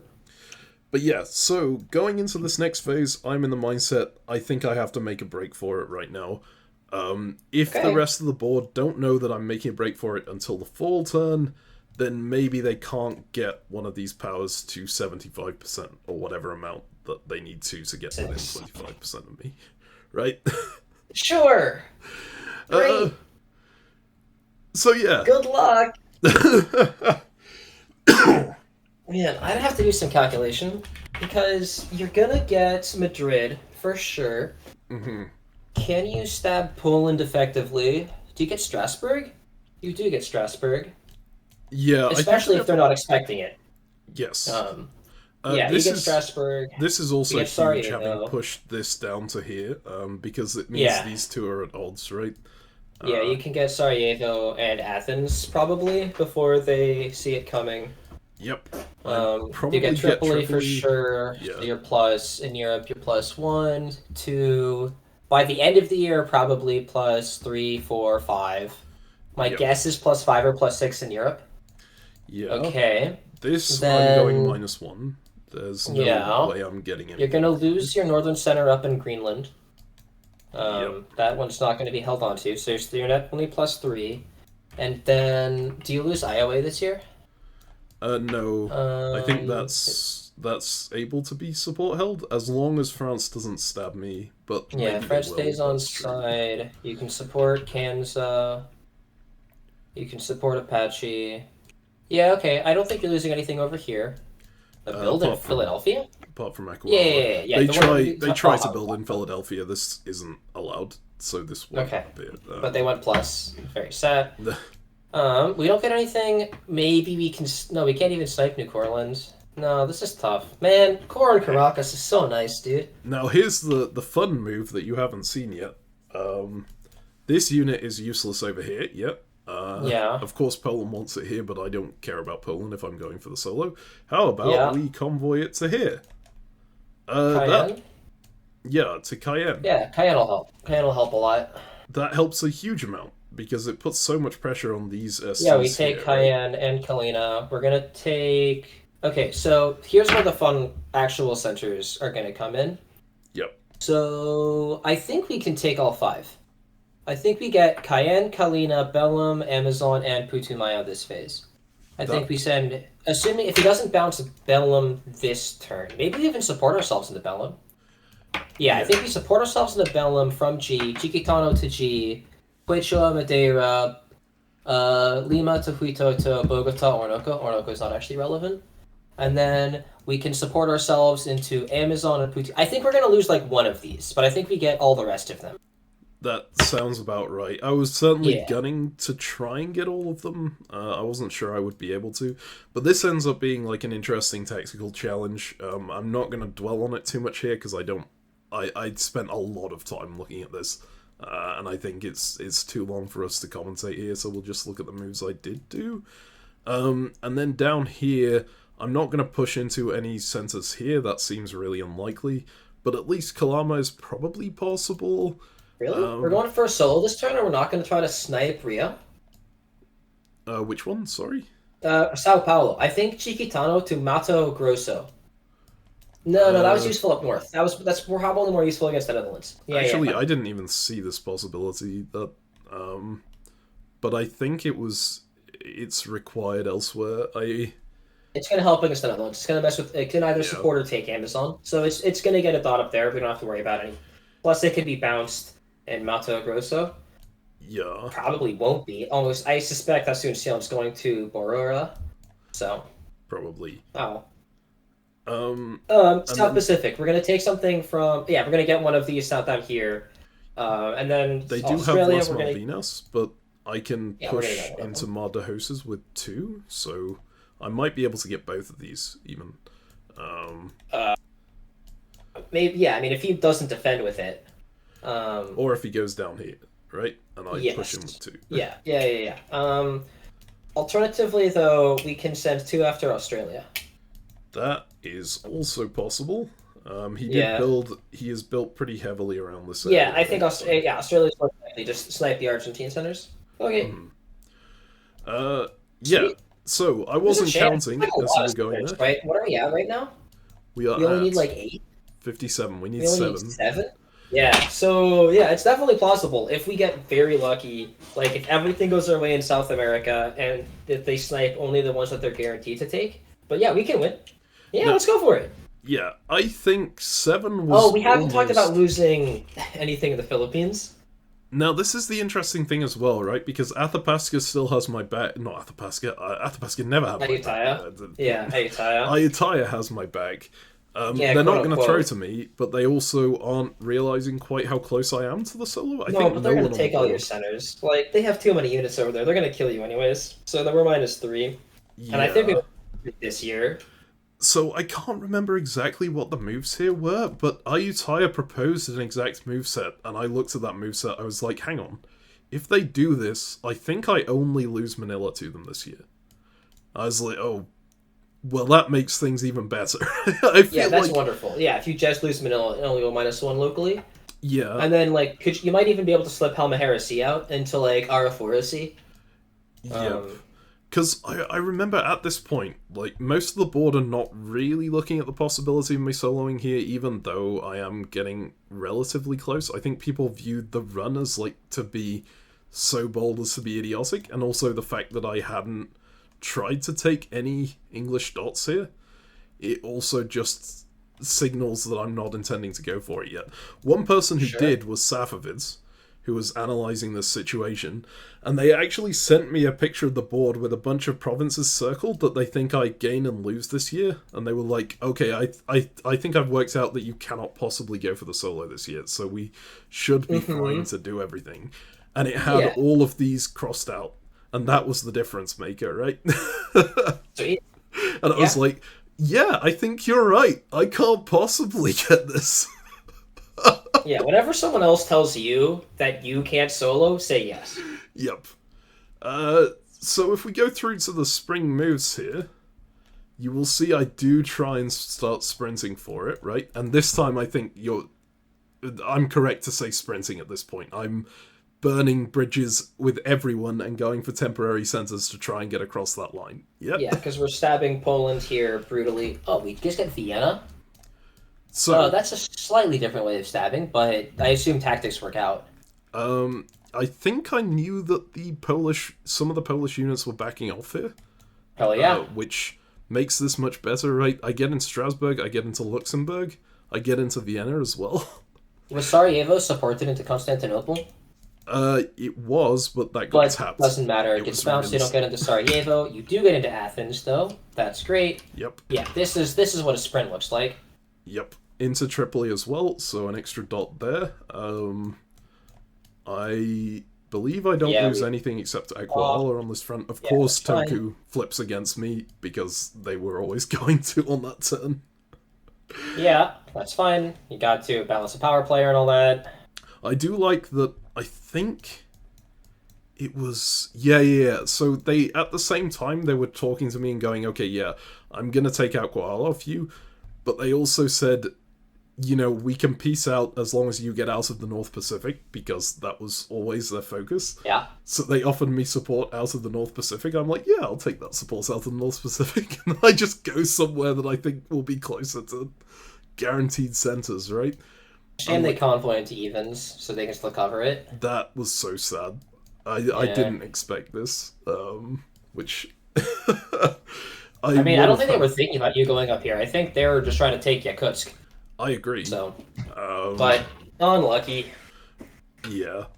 But I go for the snipe here. Like, I try and get into position to get the extra dot, because who knows? Every dot could count at the end of the day, right? Yeah, seriously. And then you're correct with Portugal. You support yourself in Tamar, and then you get it, and then you're going to get Teoshen. Yep. Sweet. That's you two. Get both. That's sweet. And then with Netherlands. Oh, he supported himself into Carib? That doesn't look right. I don't know why he did that. Oh. Well, you get bounced out of Belm. So my moves would not have worked. You counter this far better than my moveset would have.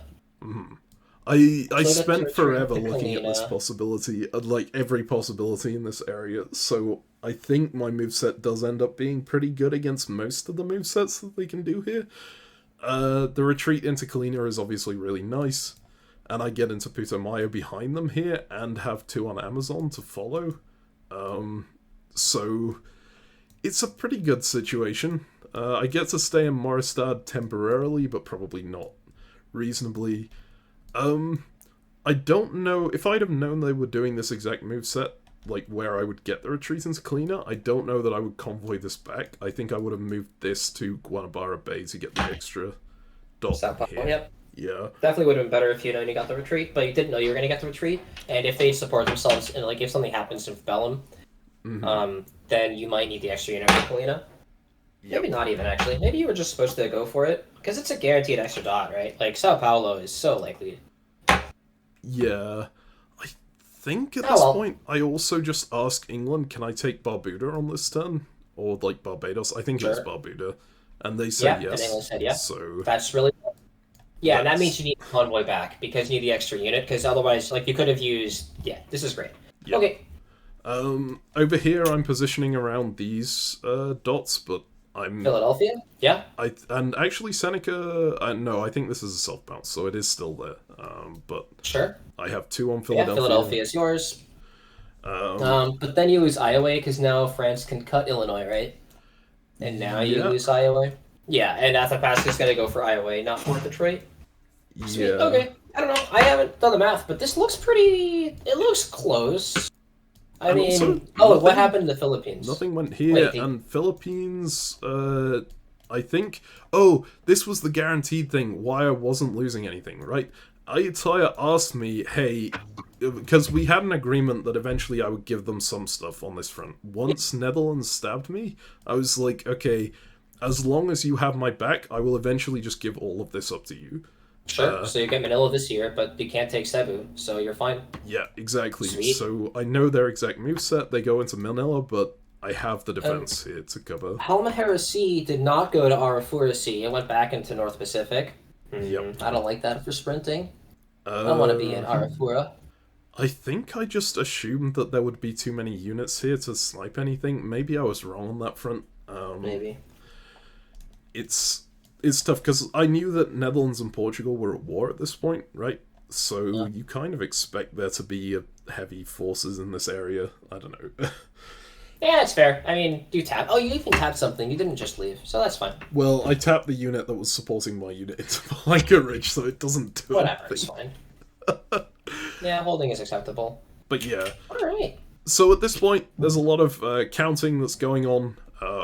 Right? Yeah, everyone looking at the board saying, oh my god, does Spain just win? Yes. And everyone's going to do what they can to stop you. And it's like one big tactical shootout. And then let's look at the fall, right? And we just see if they so can stop before it or we not. get the moves here, we get a grand coalition against me, of course, right? Everyone in the game basically gets invited to a group chat, that everyone not me and not England, because England is still... Oh, how big is Tokugawa right now? So, Tokugawa is at 22, Athabasca is at 21. Yeah, right? but like their percent, sorry, is what I meant. They were at like 67? Yeah, it was 65-ish, I think. 65. And they're a 4-center starter, so they get like 3% per center. So they could definitely get quite close if everyone collaborates. Yeah. I mean, it's important to tap... Did you get into the Chukchi Sea? Did I not get into Chuck GC? Hang You on. might be in there on the left side and out on the right. Oh, No, there was a bounce. Mapuche bounced me out. Of all the players who can screw me over there. Okay. So they can still take Irkutsk, just fine. Or Yakutsk, sorry. They can take Yakutsk, and then... Do they have force? No, they don't take that many centers unless people are throwing to them. Yeah. Okay. So yeah, how's Athabasca doing with Inuit? They take? Because of the surprise here, they're not really in position to take very much. They can go Tadoussac, they can go Quiji, and I don't think they can even grab Gokta. They can't even take that, because that's a British fleet up north. Yeah. And do you think England is going to dot Athabasca for you? I don't remember. No, I think England...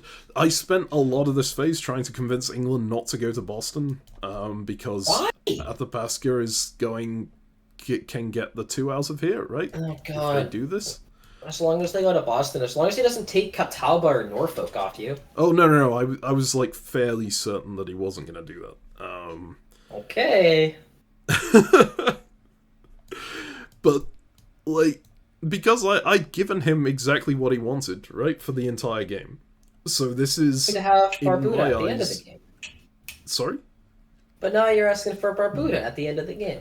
I am. That is true. But he can stop me if he wants to, right? The fact that I asked for it instead of just going in.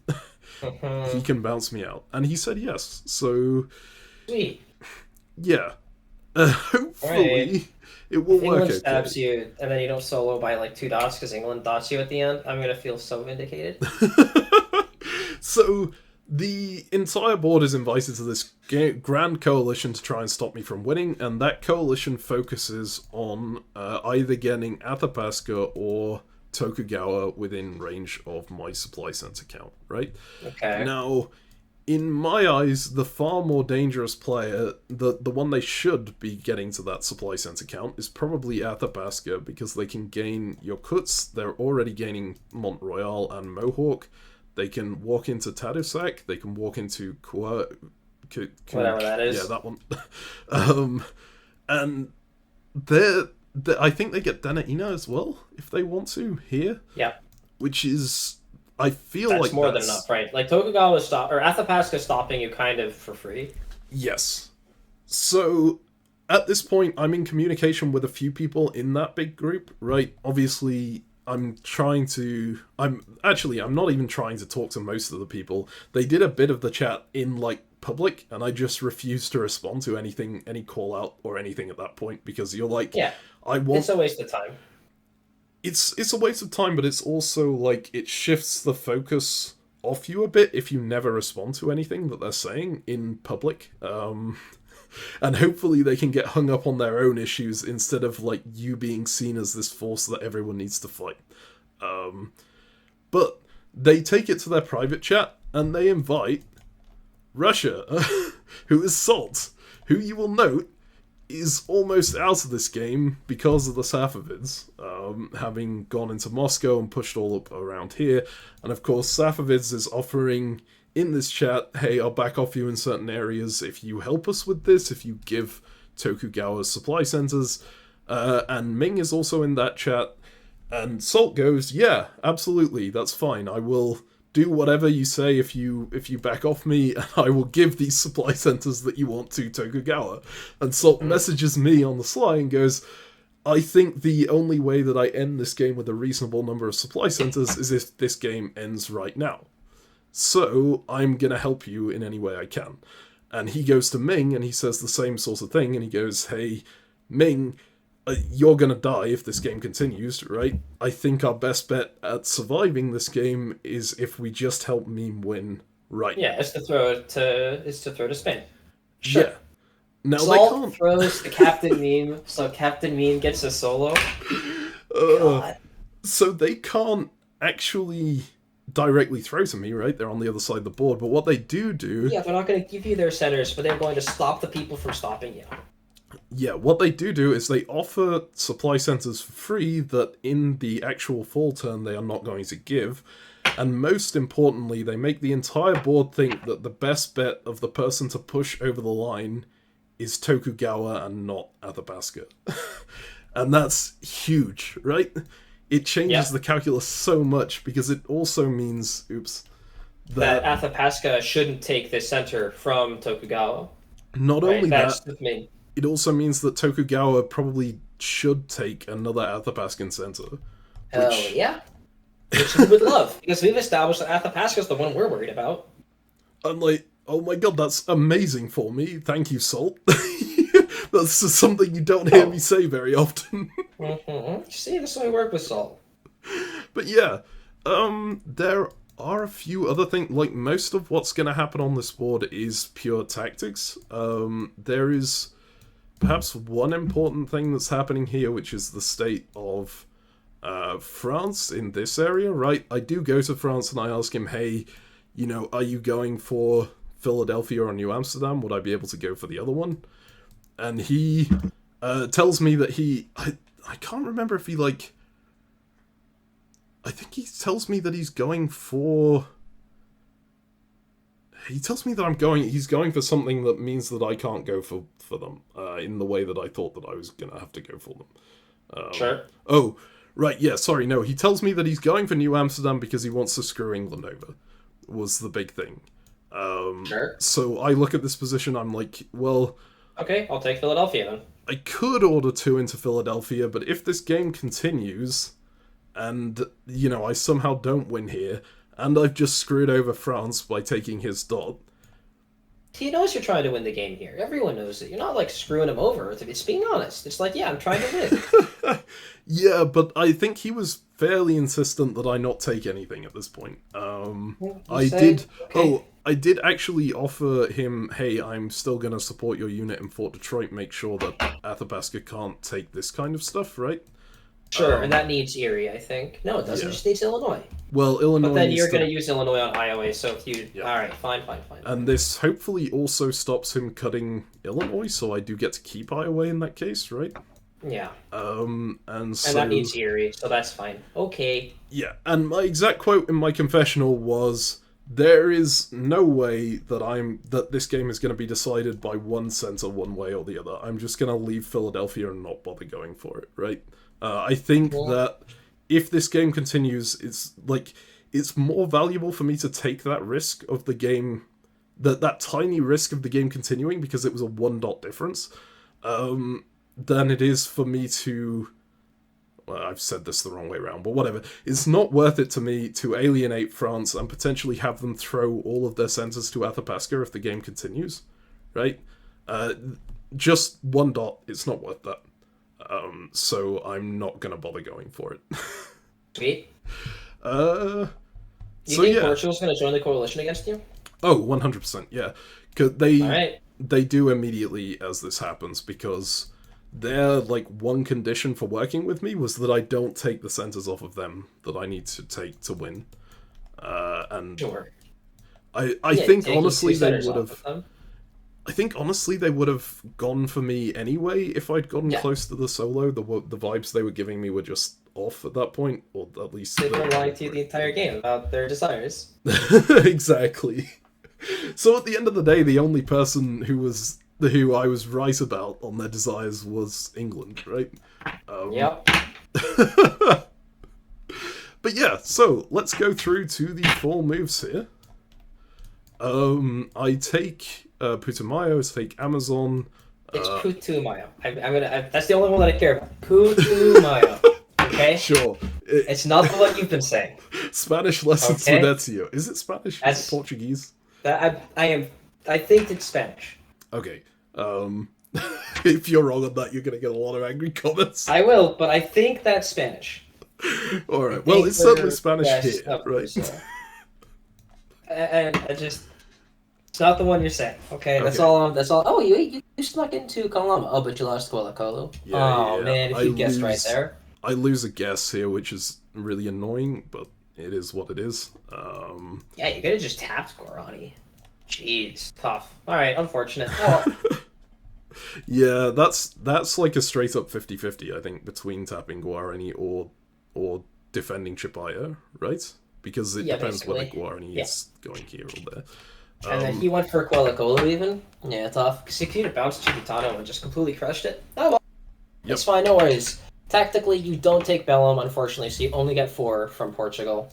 Yeah, well, from Netherlands, but yes. Yeah, from Netherlands. But Amazon is forced to disband, right? So we're still feeling good. Although this we have unit... to take from Madeira. This Karim is around, is but annoying. it's not going to last. It's not going to last. You can kick it out whenever. And then St. Louis, did you take that? I do not take... Well, there's no chance I take St. Louis here, right? Not with these orders, yeah. You're fine. Okay, cool. I basically just think there's no way I'm keeping Moristad, which I think was accurate. Maybe if I'd have tapped St. Louis here and had Yeah, this but you maybe would you're costing yourself. Oh, because you didn't take Bellum anyways. Interesting. Yeah, and Inuit there's actually lots of NMR stuff to think about. So I was tapping a bunch of stuff to stop them from taking Brasilid. I actually get England to tap everything in the North Atlantic Ocean, so I don't lose this. I'm guaranteed not to lose this here. Yeah. And it doesn't matter because they NMR, so I could have just great. done the support hold on this.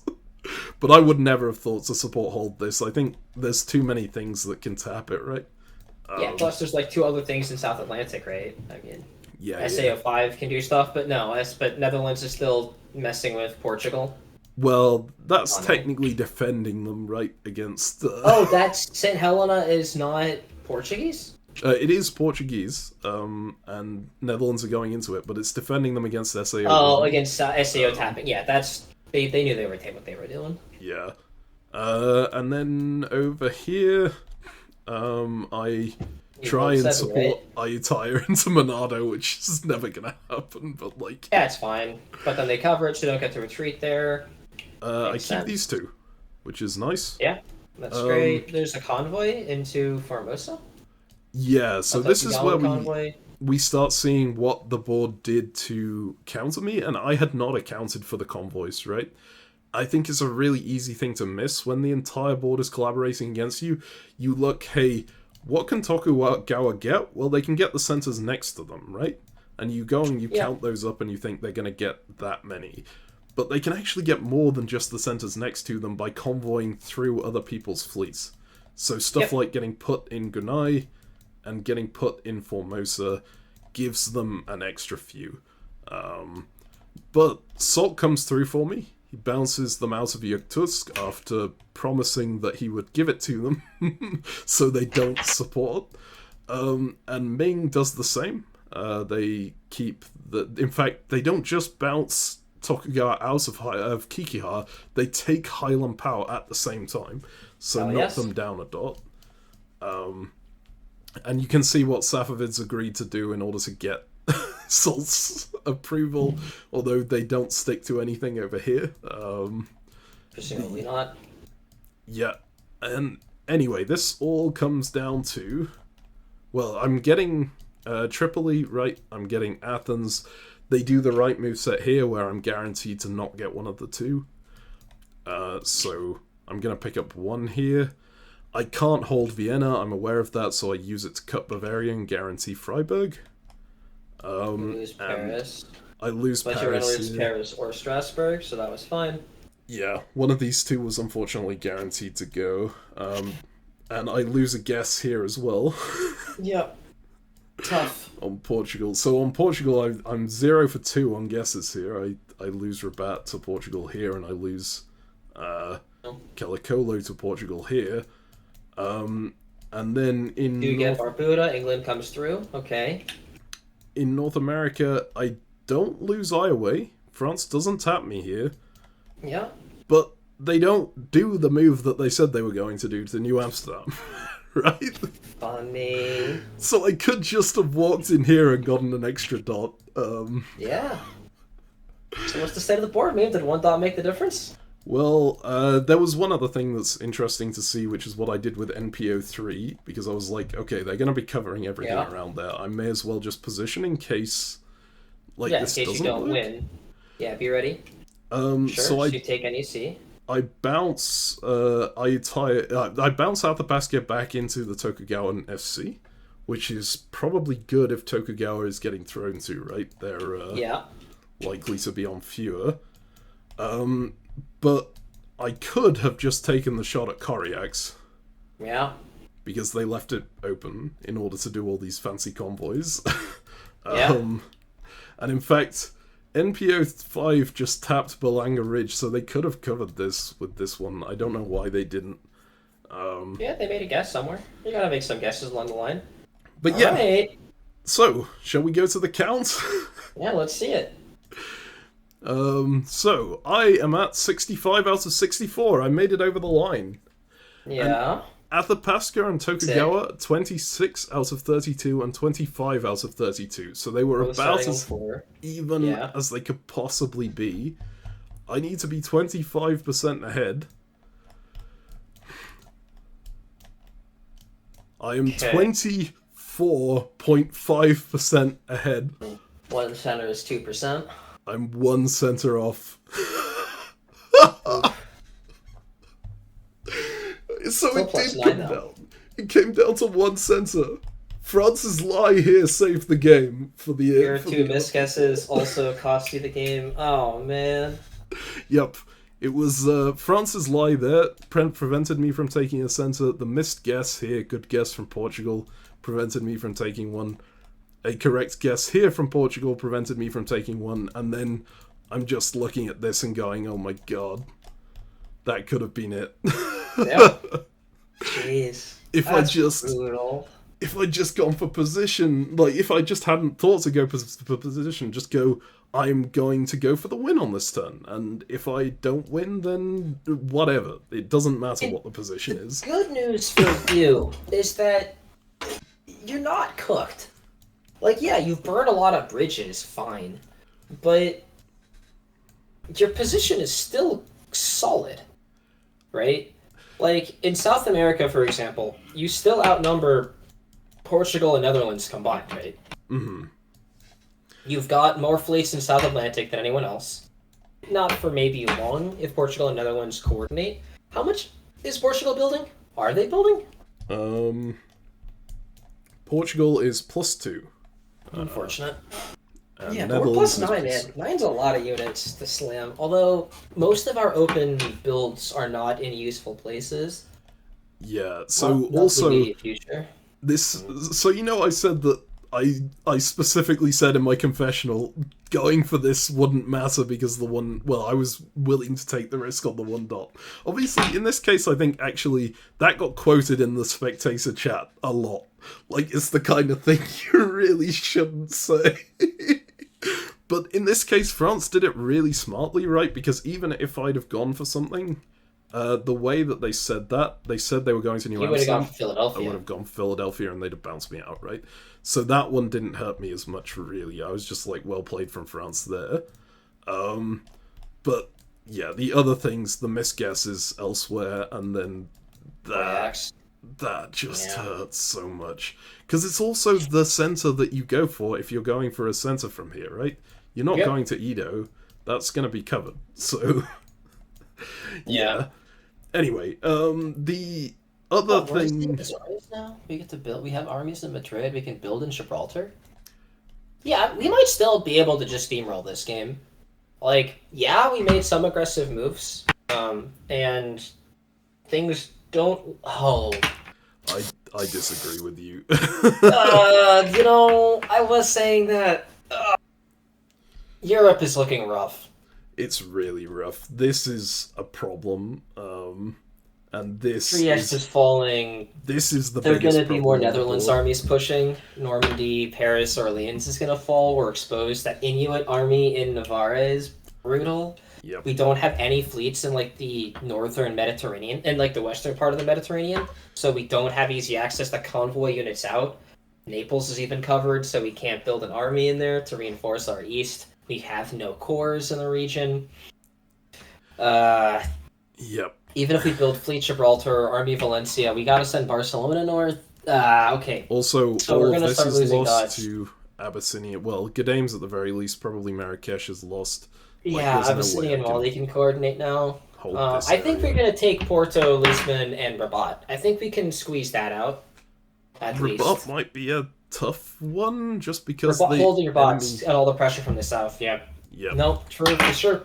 But Porto, Lisbon is very possible, given I've got all these and extra builds coming up, right? Yeah, and we're gonna +9, so we're gonna put down a bunch of stuff. But in our defense, we do still have, like, if England is gonna continue... Is England building this phase, by the way?